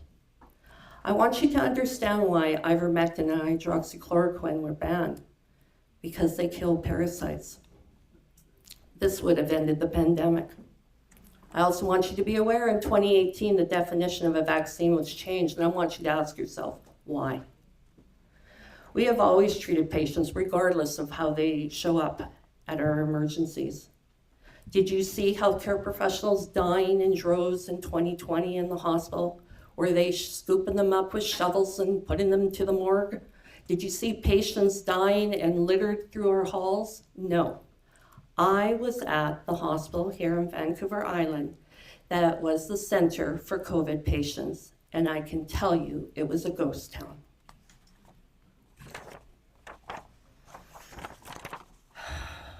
Sorry, it still affects me.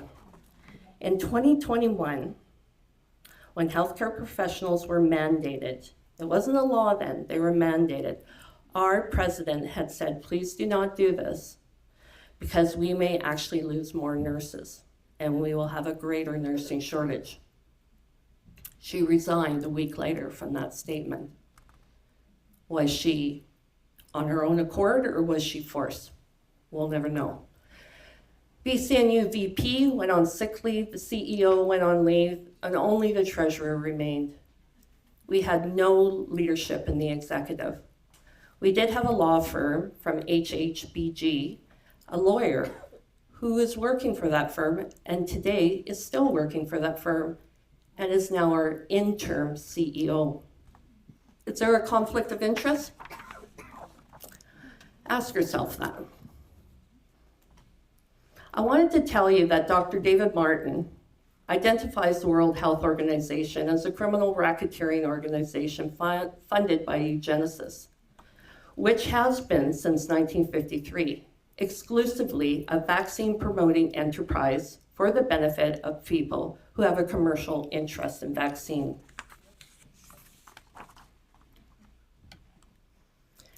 So Dr. Bonnie Henry in 2021 said that unvaccinated workers must not work. The Health Employers Association of BC took it a step further. They actually terminated. That isn't what she said, but they did it anyways. This was a direct violation of employment law, a violation of our collective agreement, and a violation of that amendment to the group policy of vax or masks that we had won in 2019. Follow the money in BCNU. So BCNU has a defense fund when nurses go on strike. Just to let you know, we last went on strike in 2006. We were the only healthcare professional at that point that were mandatory to do overtime. Our policy was to have 25 million, but at this time we had $70 million. We also had another fund from the BC government that put 1% of the money into a fund that has $475 million. There was a one-time payment for the nurses, retired nurses, to get $500 in 2023. So over $500 million is unaccounted for. But there's still more trails to follow. Follow the money. The NDP government gave BCNU in 2023 $100 million, and in 2024 $200 million. 2025 will be $250 million. In 2026 there'll be $300 million ongoing. Is there a problem here where the union gets more money from the government than from its own members? Why do you think the NDP government is giving the union so much money? That's our taxpayer money. Are you getting better service? Are you getting access to GPs? Are your ERs staying open? So I want to let you know that when those nurses were terminated, none of them could collect employment insurance. I paid into that since I was 15. I could not get that. Our grievance process is stalled. We are stuck between step 2 and step 3. We were supposed to have arbitration in March 20th in 2024. We were not allowed to witness it. We were not allowed to have expert witness. Dr. Stephen Pellick had offered his service free of charge. They did not contact him. We don't know the outcomes of it. But we're told, oh, it happened, but we have nothing to tell you about it. I want to let you know that BC is not only the only province, it's the only place in all of the world that has not hired back their unjabbed workers. So you're going to hear the NDP saying, well, we're giving all this money for the nurses to do nurse-patient ratios. I'm just letting you know, we have always done nurse-patient ratios. This is nothing new. This is just rhetoric. I also want to bring it to your attention that they are investing $1.3 million for having an ease of licensing process for internationally trained nurses. You also have travel nurses that are not unionized working here in BC. You as a taxpayer have to pay the travel nurse expense, housing, food, all of that, while you have nurses who are qualified sitting at home or who have moved to the US or another province or have left nursing altogether or retired early. Nursing enrollment is down, and I ask you, who's going to be teaching them? Our union delayed and delayed and delayed, and then all of a sudden, we got Bill 36. Did they know about it? Possibly. We also have Bonnie Henry. She's not off the hook. She did this opinion piece of April 6, 2023. There's no expiration date on this, just so you know. It's forever and ever. And if you want to know more about it, please listen to Dr. Byron Bridle when he talks about this. What can you do as residents? Please, please, please write to your politicians. Not one and done. You need to do it on a weekly basis, that this means something to you, that you want them back. We had enough healthcare professionals that left that could staff a complete hospital in Kelowna. I also want you to take notice of the BCNU executive, and please write to them. This is your money. Your service is less than adequate. It was before all this happened. It is dismal now, and the only way that they're going to change is by hearing your voice. So thank you.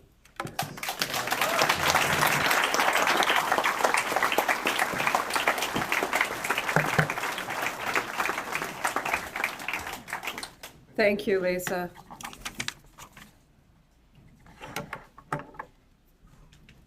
If you haven't had a chance to watch Lisa's testimony at the National Citizens Inquiry when it was in Vancouver, I would urge you to go to their website and find her testimony. It is well worth listening to. Our last speaker this evening is Gail Davidson. Gail is a human rights advocate and a retired lawyer with a special interest in international human rights law. Gail has written and co-authored briefs and other communications on the topics of governments around the world, on that topic to governments around the world, to bodies of the United Nations, to the Organization of American States, and to courts in several countries. Gail has also contributed to several books on this topic and participated in public education events about international human rights law in Europe, Asia, and North America. It is my sincere pleasure to invite Gail Davidson to speak about the legislative attacks on democracy using HPOA, formerly Bill 36, and the Legal Professionals Act, Bill 21, which was tabled on April 10th of 2023. And, 2024. Just recently. Yeah. And I think that Gail will well explain these are both examples of dangerous government overreach that is happening in our province. So please give a warm welcome to Gail Davidson. Thank you.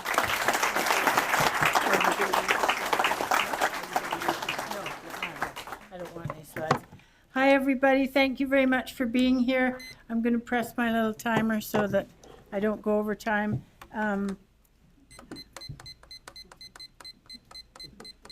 First of all, I have to get the right time plugged in there. As you no doubt, and I'll be as quick as I can. I won't say everything that I have to say because there has to be time for discussion and questions.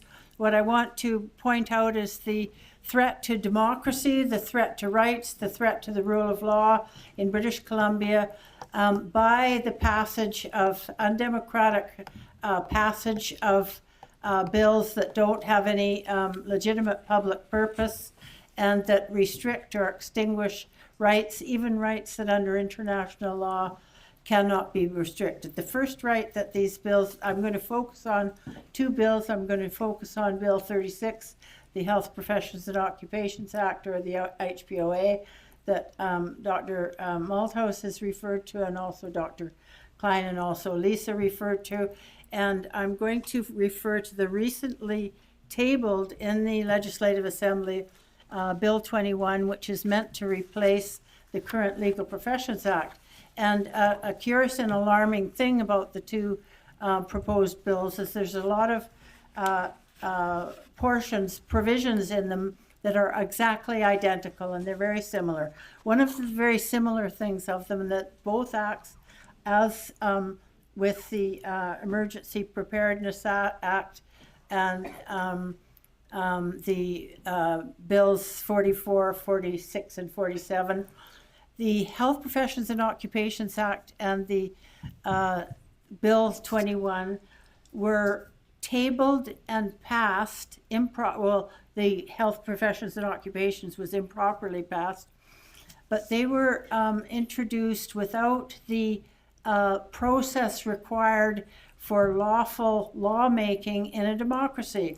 And that process includes notice of what the changes are, release and sharing of the information about the possible benefits and the possible damages and risks of the proposed changes, consultation with a whole range of people, not just the public, but consultation with the workers and service providers who will be impacted, with the people whose rights will be affected or potentially affected by the proposed legislation. And then, of course, there's a whole process of debate, public debate amongst the people that will be affected, and of course, debate in the Legislative Assembly, and then a proper free vote, free of whipping, where MLAs are allowed to vote according to the wishes of their own constituents. So in my opinion, the Health Professions Act and Bill 21 potentially destroy the delivery and receipt of personalized consent-based health and legal services in British Columbia. They potentially impair the independence of lawyers, their capacity to act vigorously for clients free from government control, interference and punishment. And they also impair the duty of the legal profession to act as an effective safeguard against unconstitutional laws and the abuse of power by states.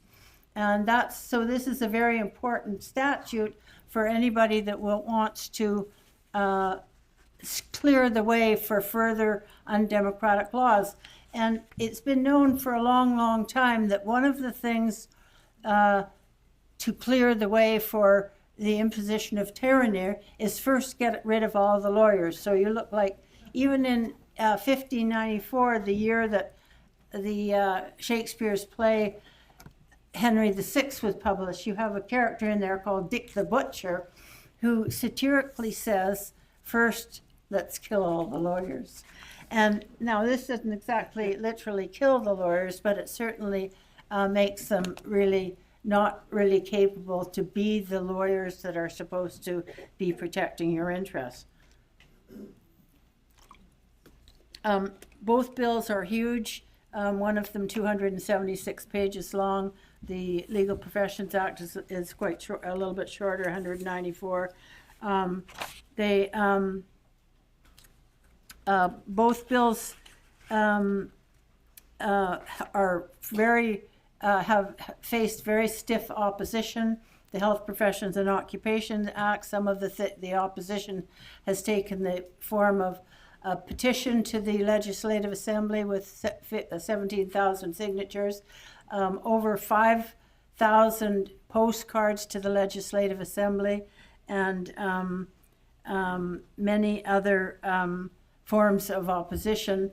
The groups opposing the Bill 21 that's only recently was tabled in the Legislative Assembly include the Law Society of British Columbia, the Canadian Federation of Law Societies, the Canadian Bar Association BC branch, the Trial Lawyers Association of BC, many other law associations of lawyers in Alberta and Saskatchewan and British Columbia, and a whole list of local bar associations, the Abbotsford, Cowichan Valley, Kamloops, South Caribou, Surrey, and Vancouver. Now, the Law Society of British Columbia on the 26th of April sent a hearing nothing responsive from the government, sent a letter to the Attorney General of British Columbia saying that in the event that the bill should be passed, then the Law Society of British Columbia, which is the current elected governing body of the 14,000 lawyers in British Columbia, said it's our duty, in order to protect the rights and freedoms of all person, will require us to initiate litigation to challenge the constitutionality of the proposed act. Now, in response, you have to ask yourself, what have we heard from government in response to very informed and a widespread opposition? What the government has said in response they've made chilling and unsubstantiated statements citing the need to modernize and streamline. Now, that's frightening. If anybody tells you that a statute has to be modernized and streamlined, you've got to ask them what exactly they mean by that. They've also cited, with respect to both the HPOA and Bill 29, that there is a need to protect people from the harm that could be caused by health professionals and occupations and by the legal profession. Now, how Orwellian is that, given that doctors and lawyers are people that you go to when you have medical or legal, when you're faced with medical or legal harm. So in addition to the alarming characteristic of them both being tabled, one being passed and the other one about to be rammed through in the spring session, I fear, without any proper consultation or democratic process, these are other things that the two proposed bills share in common. They both lack a legitimate statutory purpose. They both abolish, basically, democratic governance of health professionals and occupations and democratic governance of lawyers. Then they go ahead, once that's cleared the way, they go ahead and they impose undemocratic lawmaking by a virtual waterfall of political appointees. Now, the political appointees, because they're appointees, they're not under the both the proposed laws.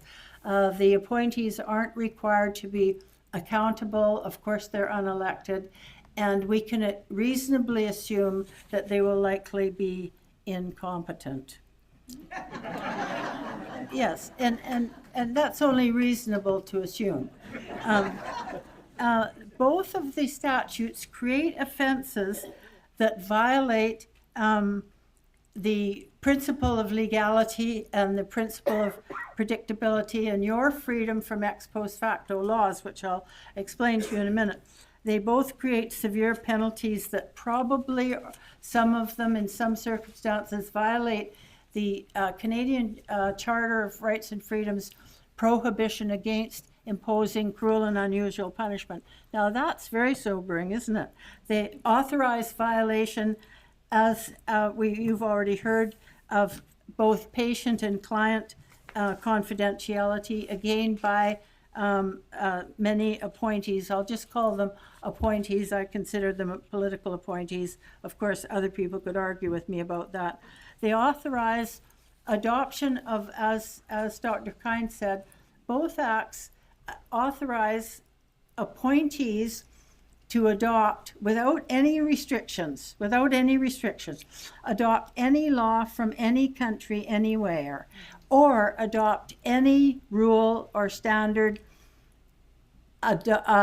adopted by any organization anywhere that makes rules and standards. So there you go. You could have, thank you very much. I've got 5 minutes.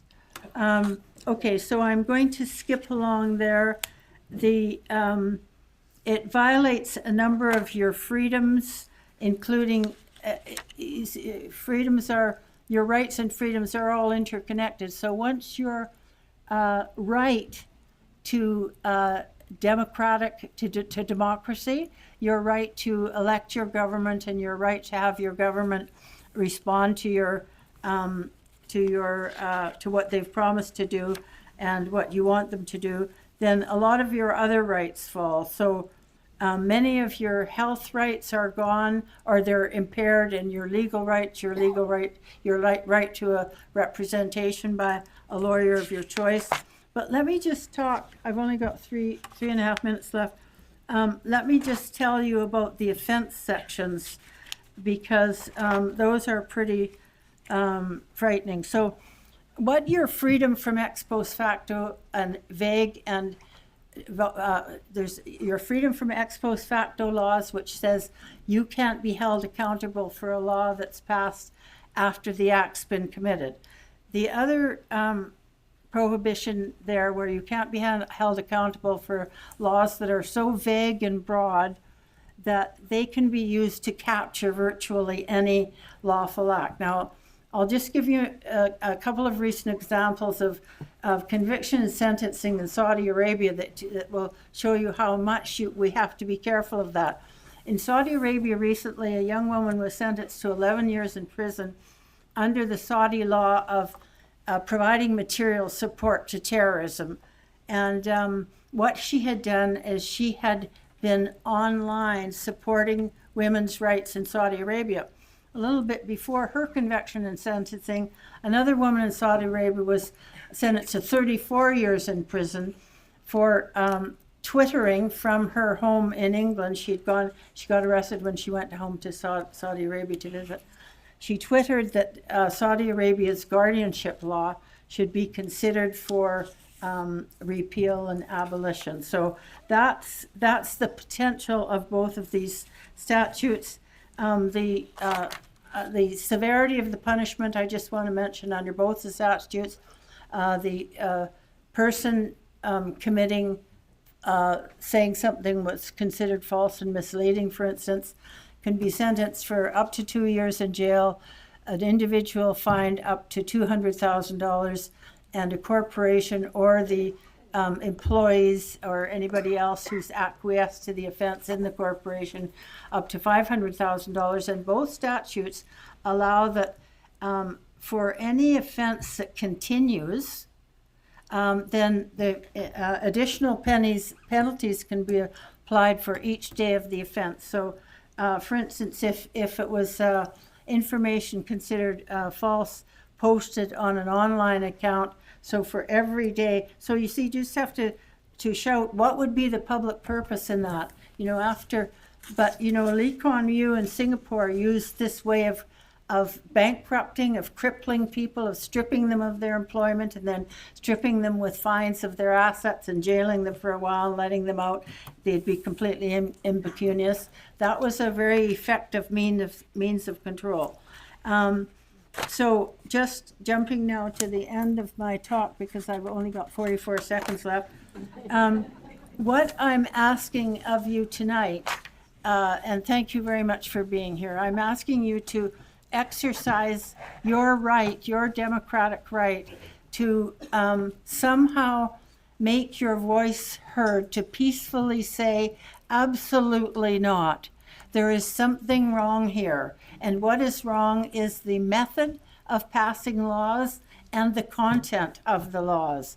We insist that those laws be gone. So with respect to the HPOA, it's expected to be declared in force in June, like just next month.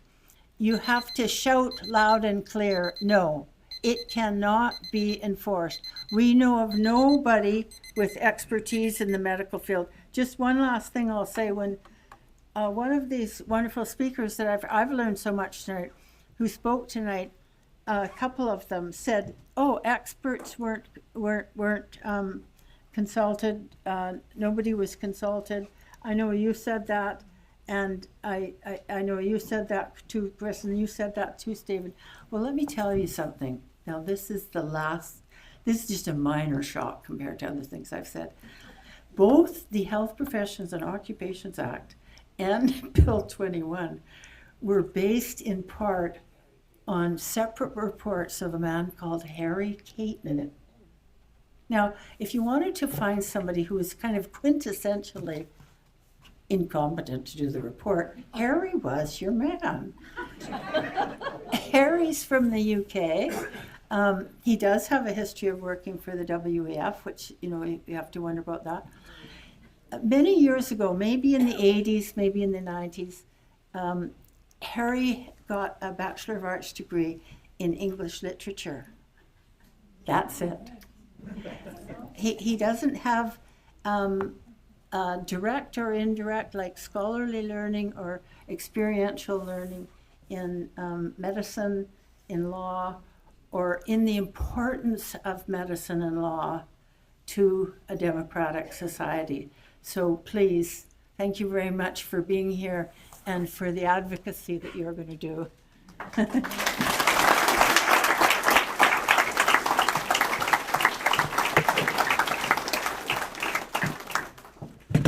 Thank you so much, Gail. And please join me for another round of applause for all our fabulous speakers.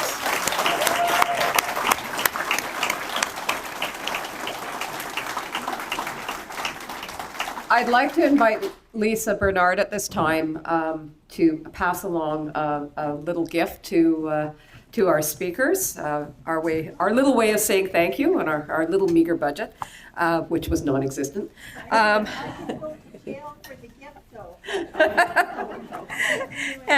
I'm a retired lawyer, so I'm not allowed to get anything.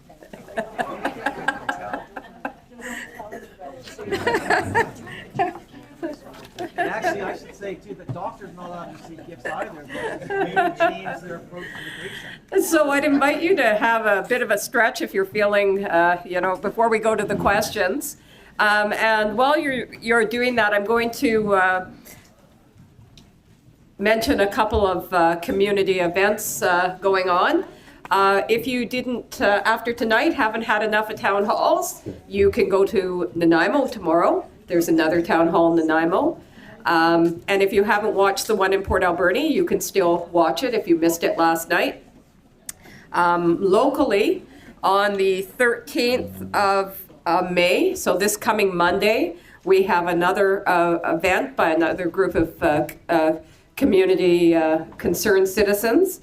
And that is going to be at Bay Community Church is where it's going to be hosted. And there is information, I'm not sure exactly where they are in the room. So that's going on. And I'm going to go to our first question. It's one I can't actually answer, but I'm going to put it out there, and I'm going to tell you where you can get it answered. And the question was asked, will the Conservative and other parties here commit to abolishing these bills immediately once they are elected in? And again, because we're trying to stay nonpartisan, we can't answer it. But if you want to get those answers, at least on a provincial level, on the 30th of May, there is a joint event going on at Coastal Black in up Black Creek Way. And Dr. Anna Kindy and Damon Scrace will be having a joint rally up that way. And John Rustad will be there as well. So if you want to register, my understanding is just go to the website, and they'd love to have you there, and they'll answer questions like this. So I'm just going to go grab a couple of questions.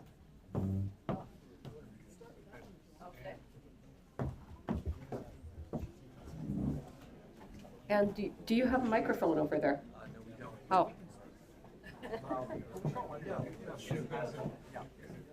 We have one. Oh, you do. Perfect. Okay. So our first question is, does the fact, and this one is to you, Gail. Does the fact that these bills were passed illegally, 21 and 36, will this stand up in a court in the event of a fine, jail, or any defense, any precedent? Okay, I'll just shout because this isn't the... Yeah, it's on. Yeah, it's on. Hello? Yep. Does that work? Okay, so the bills were passed using something called closure. They improperly used closure. What closure was introduced in Canada in 1913, and what it is, it's supposed to be something to allow debate, not close it. So, for instance, closure would be invoked in the unlikely event that the elected representatives were using an argument that was just going on and didn't have any point to unnecessarily delay their right to have proper debate or their right to vote.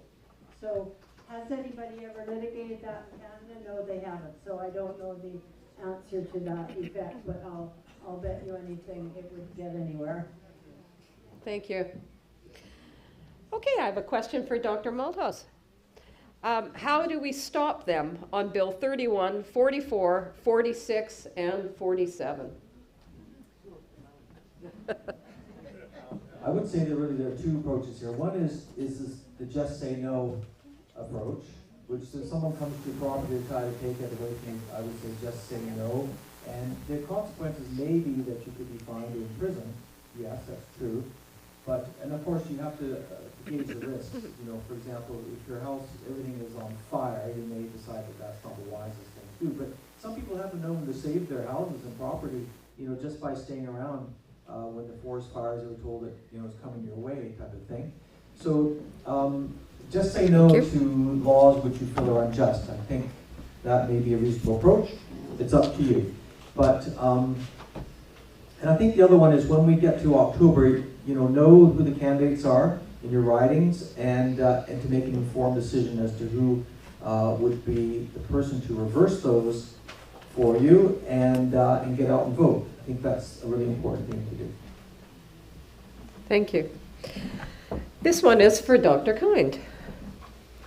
The HPOA Act, what are our rights to stop or deny what the government of BC is doing? How do we get them out?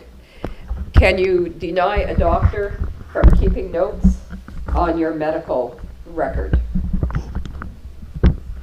There's a few parts to that question. First of all, the act has already been passed, so it's law. It has not been enacted, but it's law already. So barring some decision to repeal that act, it's law. So there's nothing that can be done right now other than what Dr. Malthouse has just talked about, is you need to make your voice heard. We've all been talking about that. And certainly look at the parties coming up for election and the candidates as to how they will, how they see these acts and insist that those acts are repealed. But right now it is law. Well, not really. It is really law. It's been passed, but it hasn't been declared in force. Now, the process of declaring it in force is nothing. It's just that they run across the lawn to the lieutenant governor, and that's what happens. But until it's declared in force, then the old Health Professions Act is still the law. So whether we would call it repeal or withdrawal, but it's perilously close to being exactly what Dr. Kind says. Yeah. Thank you. It's always good to have a lawyer around. You know, when you ask a doctor his opinion, he's always going to give you one, even if he doesn't know what he's talking about. So I wanted to make a little comment about that with regard to my last answer before we go on, because I think I'm not telling you to break the law. I'm just saying that sometimes things seem to be unjust, and you have to stand up against that. And it's your choice, you know, what you consider sovereignty and so on. But I'm not actually telling you to go out there and become criminals. Just let you know. I know Gail's down there thinking, ooh, gee, you shouldn't have said that. And, so I think that there's the idea of, you know, to do things, and I do not suggest violence, of course, but I think that's, each person has to decide themselves about whether they're going to obey a law which they see as unjust or not. I think there was another part to that question. There was another part to that question that I don't think I tried to answer, but I'd also just echo what Dr. Malthouse said. I mean, when things are not right, you have to say something. If you don't shine a light in the darkness, there's no light in the darkness. It doesn't mean you win, but you still have a responsibility. If you know something, you can't unknow it. So think about what is important to you. What are those red lines that you're not going to cross? And then don't cross them. Don't compromise your integrity. Anyway, what was the last part of that question? It was about making notes. Yes. Or something. Can you deny a doctor from keeping notes on your medical record? I don't know. I do know that my responsibility as a physician is to make accurate documentation of my interaction with my patient. So that absolutely happens. Maybe that's all I'll say about that. Okay, on to the next question. This one is for Ruth. Is there, if there is a natural aquifer running through your property, would local governments or federal governments have the right to draw water from my property or request as a private property owner? Do you mean if you already have a well access to that aquifer, or if they just know it's there and they want to put their own well into that? I'm not sure exactly what that means, but I'm not sure under the act right now if they can come onto your property and start taking your water. I actually can't answer that, but I'm sure that it's in there somewhere in that 216 section document about that. So I'm sorry, I can't answer that. But I would think if you're thinking that they might put their own well in there, I don't think they can do that. But things are changing right now with the Water Sustainability Act and all the new partnerships that are being formed. And so I think we just need to stay tuned and see what they're going to come up with, because I wouldn't be surprised if they do decide that they can do that. Sorry, can I just have that for a second? I just want to point out to you, all of you, the word sustainability. Ability is the power to, sustain is to cause suffering, damage, or loss. So the government has the power to cause suffering, damage, and loss. You may as well hold on to the mic. Okay. I have a question for you. This is about the BC and you. What kind of pay are the travel nurses receiving for all accommodations in comparison to BC nurses? So compare of the costs of the two. They're actually, I can't say wage-wise, but in total they are getting paid more than what a nurse who was working here in BC is, who is unemployed. And just so you know, all the unemployed nurses are not paying their, well, I can't speak for all of them, but I, for one of them, was not paying my registration, and therefore I could not call myself a nurse. So right now I am not a nurse. I was formerly a nurse, and I just want to let you know that if you don't pay your car insurance, then you still call your car a car. Good point. And this question is for Dr. Maltas. What remedy exists to hold to account the government when they declare an emergency in error? You can always defer it down to Gail on the other Yeah, end. I think I'm going to pass it on to Gail. I don't think I want to tread that one, but yeah, it's something which may have to be done. Again, I would reiterate that knowing your candidates, where they stand on this issue, and then going out and voting for them is really important. But what you could do in the short term, I'm not sure. Gail, do you have any thoughts? Not to an emergency that's not an emergency. Well, just a minor point. If you think that the government has done something in error, that could be misinformation.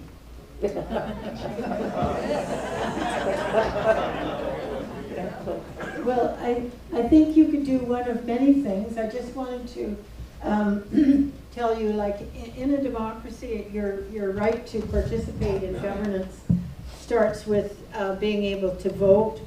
Then it goes into being able to participate in decision making and communicate with your elected representatives by various means available to you, and and do other activities that enable you to participate in the consultation and decision making process. And then the last one is your right to dissent. And so the restriction on the right to dissent is that it must be peaceful. That doesn't mean to say that it must be convenient. That doesn't necessarily mean it has to be quiet or unobnoxious, because an unobnoxious, quiet dissent wouldn't really be a dissent. So figure out peaceful ways to exercise your dissent individually and as a community. So can you do anything about an emergency declared that wasn't an emergency? Well, we could possibly answer that question by looking at what happened with the pandemic. And not only did it trigger when really the risk, looking back, was not really a pandemic at all, maybe. But it triggered all kinds of extraordinary powers. And the use of those powers has been very ruinous for us. And these statutes that all of these wonderful speakers are talking about tonight are also triggering extraordinary powers, saying we need extraordinary powers because we're dealing with extraordinary, horrible situations. And that's just how totalitarianism is historically imposed, incrementally, bit by bit. So there's always a reason why you had to get rid of a certain kind of people. Oh, the unvaxxed people, for instance. There was a reason why they had to be punished. And every time we don't complain or don't dissent to every little increment, it's harder to do so the next time. So whatever your life allows in terms of time to make your voice of no, I agree with Dr. Malthouse, just say no. Find ways to say no, do it. Thank you.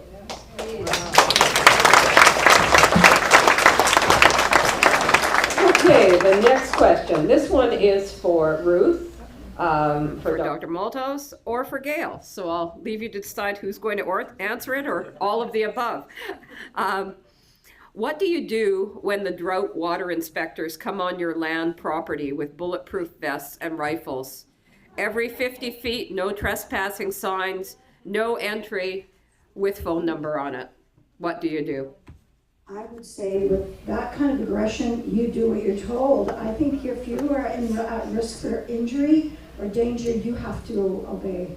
However, and land keepers, I think Jack can answer this. Do you feel like you can answer from what we learned from the lawyers?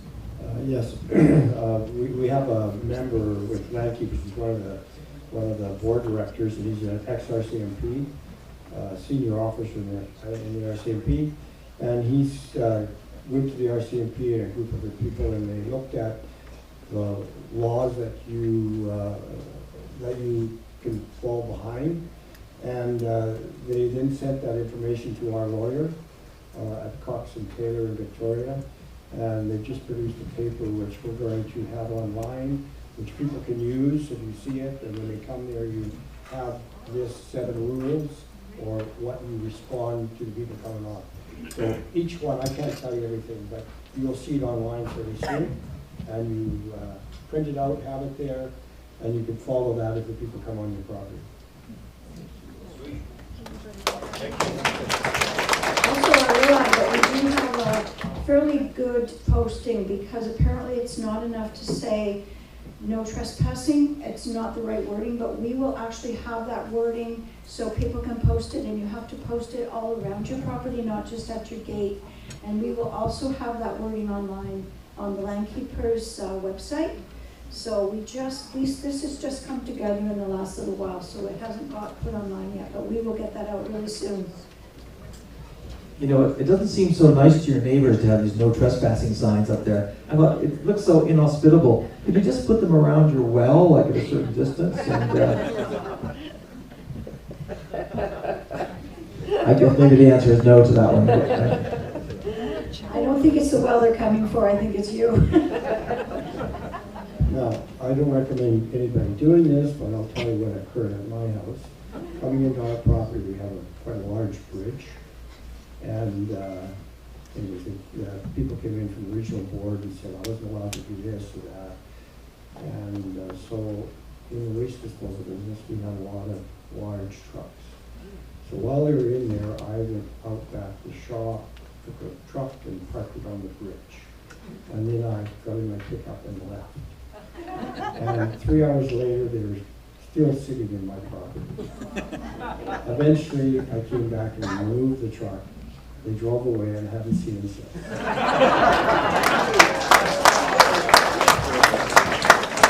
Okay, this question is for Dr. Kine. These bills have been passed, and the impending HPOA bill. What kind of resistance did MLAs mount? In other words, who voted against the bill?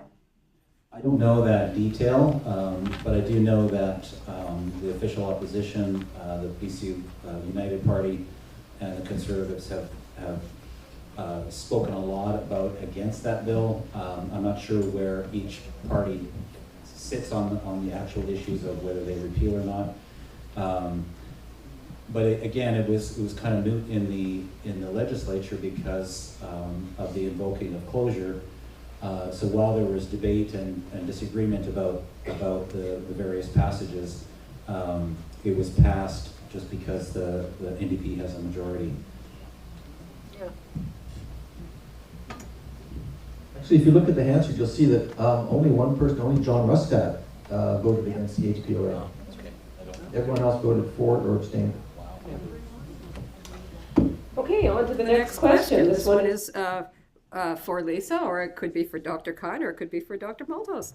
How do we get our health care back when they, referring to Henry, Dix, EB, etc., ignore everything?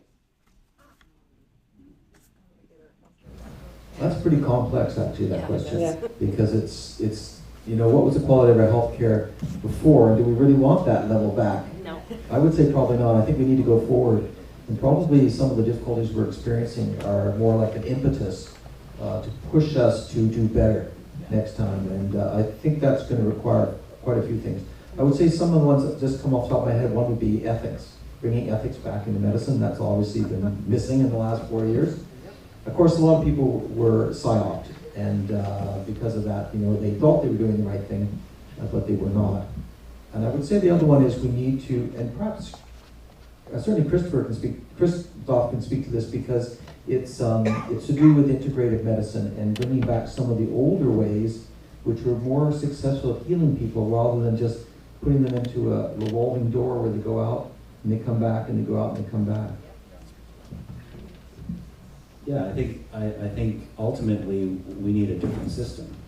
We need a system where every healthcare provider participates in the system, not just one group or a couple of groups, and then you have supplementary care that's so disjointed that's not interactive. In fact, in Canton Zurich in Switzerland, all the healthcare providers are paid through the medical insurance, but everyone can participate in the naturopaths in Switzerland are not medically trained, but they have an ability to do some physical exam and they can deal with sore throats and whatever. And if there's a need for further intervention, then they can send them to a specialist or a physician or an ER or whatever. So it's not just the family doctor who is the gatekeeper to ongoing care. Every profession should be allowed to practice to the full extent of their education and expertise. And so removing the barriers to healthcare and to scope of practice as opposed to, if you have the education and the expertise and training, then maybe there's a way of allowing practitioners to do that in a cooperative kind of environment. So it's more a circular kind of pathway to healthcare than just one road that has gatekeepers that are overwhelmed. So I think a new way of looking at things is going to be a very important, and that's what we've been doing hasn't been working, and it's just come to a full crash now, especially when we've had crises. So it's not going to change if we keep trying to do the same thing or keep pouring more money into the same thing. So we need a different way of looking at things. I just have two things to add. One, when I was talking about all the shortage that we have and that the NDP government is looking at nurse-patient ratios, I don't know where you're going to find the people for the nurse-patient ratios. I do know that what has happened now is since 2016 when we put medical assistance in dying, and especially this month, you can have a sole diagnosis of mental illness and get MAID. So since this has been implemented, we've had 60,000 Canadians die. Canada is the epicenter for organ harvesting. And only here in Canada do we have nurse practitioners doing MAID as well. So I just want you to be aware of that, as well as I'd like to go back to before the Rockefellers took over the medical education. And before we had the American Medical Association and the Fleckner report, we did have integrative health. Unfortunately, it was hijacked because money's to be made, and the best way to make money is to have sick patients who will be forever coming back to you, especially the pharmaceuticals. And look into the pharmaceuticals, the herbicides, the pesticides. Pharma is now getting into the food industry, and then we also have big tobacco that has gotten into big food, food like Nabisco, General Mills, all of that. And they use the same techniques that they did in tobacco to make it addictive. They did that with food. And where they've been let off the hook is that we blame the individual because you're fat. It's all you. Well, if we've noticed the increase in diabetes, the increase in obesity, and I have to say, and I'm going to take onus on this too, all of us healthcare professionals deal with symptom management, and yet we didn't pick up over the years. The patient that came in with 1 or 2, like high blood pressure, a little bit of congestive heart failure, now has 15 to 20 diagnoses, and we still keep prescribing and keep prescribing and keep prescribing. And just so you know, medications is the 3rd leading cause of death.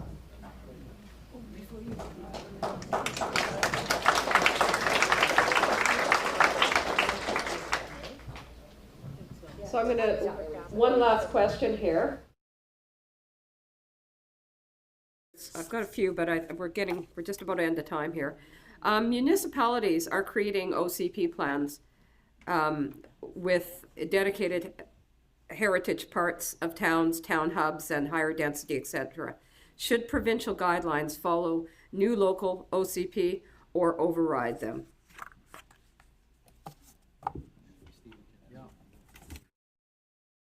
Well, with Bills 44 and 47, they're going to override them, and that's what those bills are for, right? They're designed to pass the power up to the provincial level, and of course that's where the lobbying will take place. So I don't think that's really even a question. I think it's already happened that the municipalities no longer have control of what's happening on your street. So I'm going to take it to the next question, which will lead into your announcement there. Can all these bills being changed be undone?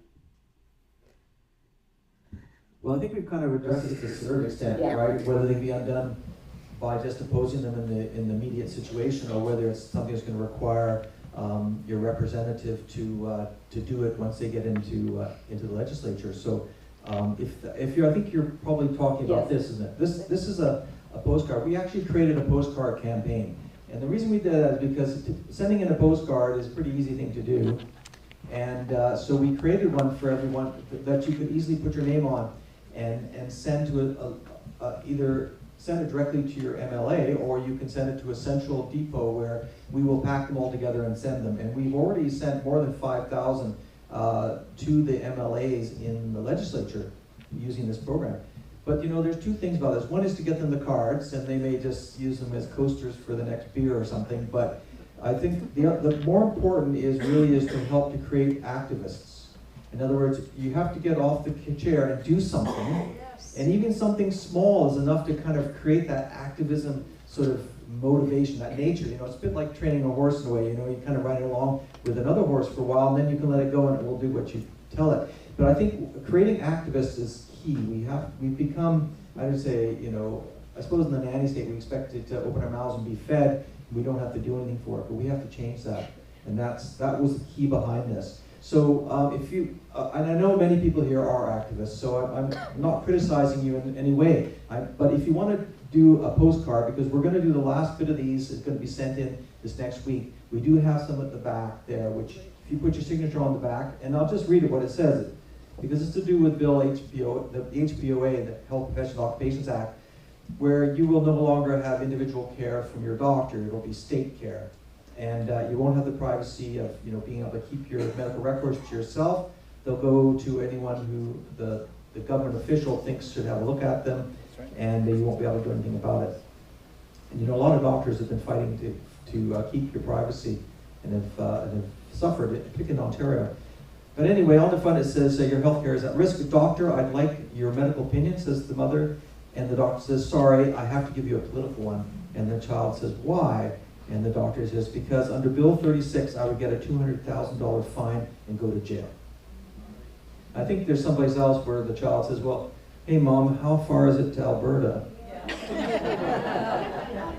Where you can get a doctor that's not under that sword. So anyway, if you have the opportunity tonight before you leave to sign one of those, maybe after you put a donation in the box, then you could sign it.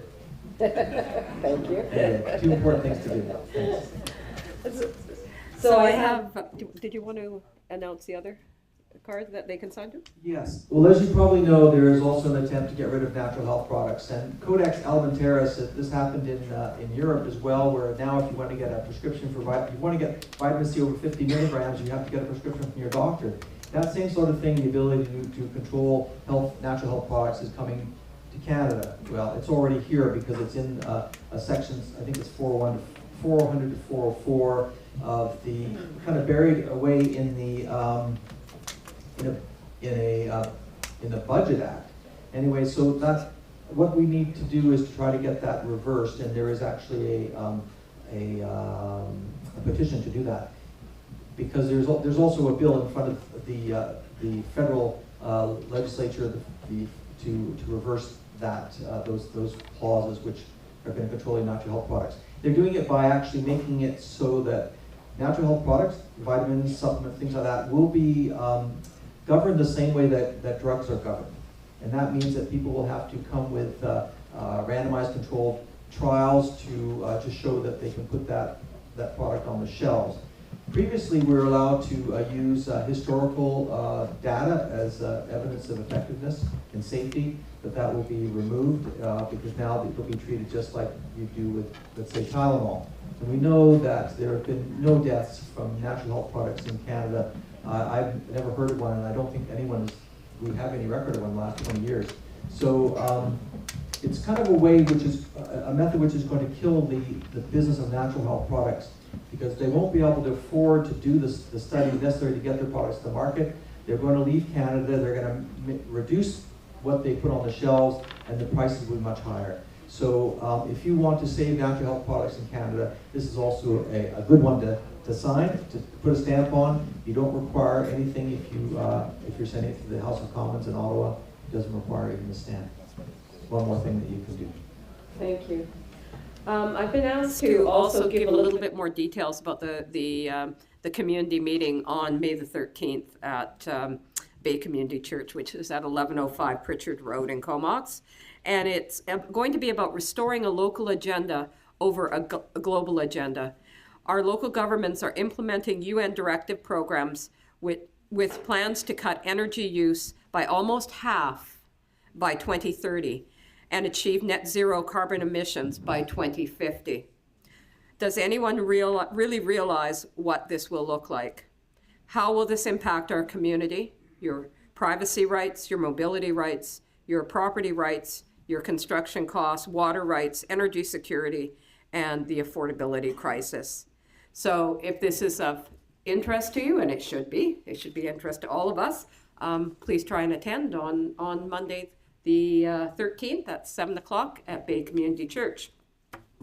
So we're basically at 9:30, and I would like to take one final opportunity to both thank all our speakers tonight and for their informative, enlightening presentation and answers to your questions. I think we got just about to all of them. There was one or two that we ran out of time for. I want to thank all of you who joined us this evening in person, and also those who have been coming in live streaming. And one last huge thank you to the Elks, our 3 tech fellows, and our event volunteers and organizers. You are all greatly appreciated for being here and making this happen. Thank you. So please do take a few minutes before you depart the hall to check out the information tables if you haven't already. I'm starting to sound like a broken record. And then consider heading on upstairs for a drink to support the Courtenay Elks and all the good work they do. Fill out the questionnaire and tell us your thoughts on future events. And do please consider donating whatever you can, support the town hall. Without your support, we won't be able to bring future speakers and education, what's happening in our province and country. So I'm going to leave you with a couple of quotes as you head out the door from a famous Canadian woman at a time when Canada was experiencing a variety of issues. And this is Canadian prairie woman by the name of Nellie McClung. She was a suffragette. She was a reformer. She was a legislator and an author. And I think they're suitable to our talk tonight. And I quote from Nellie McClung, "People must know the past to understand the present and to face the future." And my all-time personal favorite, never retract, never explain, never apologize. Just get things done and let them howl. Thank you for joining us this evening, and I sincerely hope you enjoy the remainder of your evening.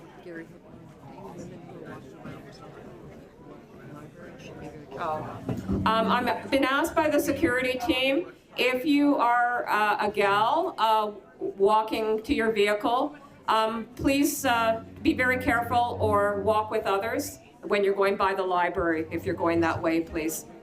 Could you also make a little shout out? I'm taking comments from people who've attended for the live stream.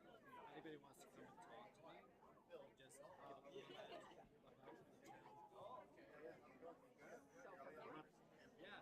Yeah. People know that I'd love to receive them over. Okay. Okay. Also, Brian Edgar here. Wave your hand, Brian. He'd love for people to come and talk to him about live streaming and the things he's doing. And so wander over and say hello to Brian before you go. Thanks, everyone.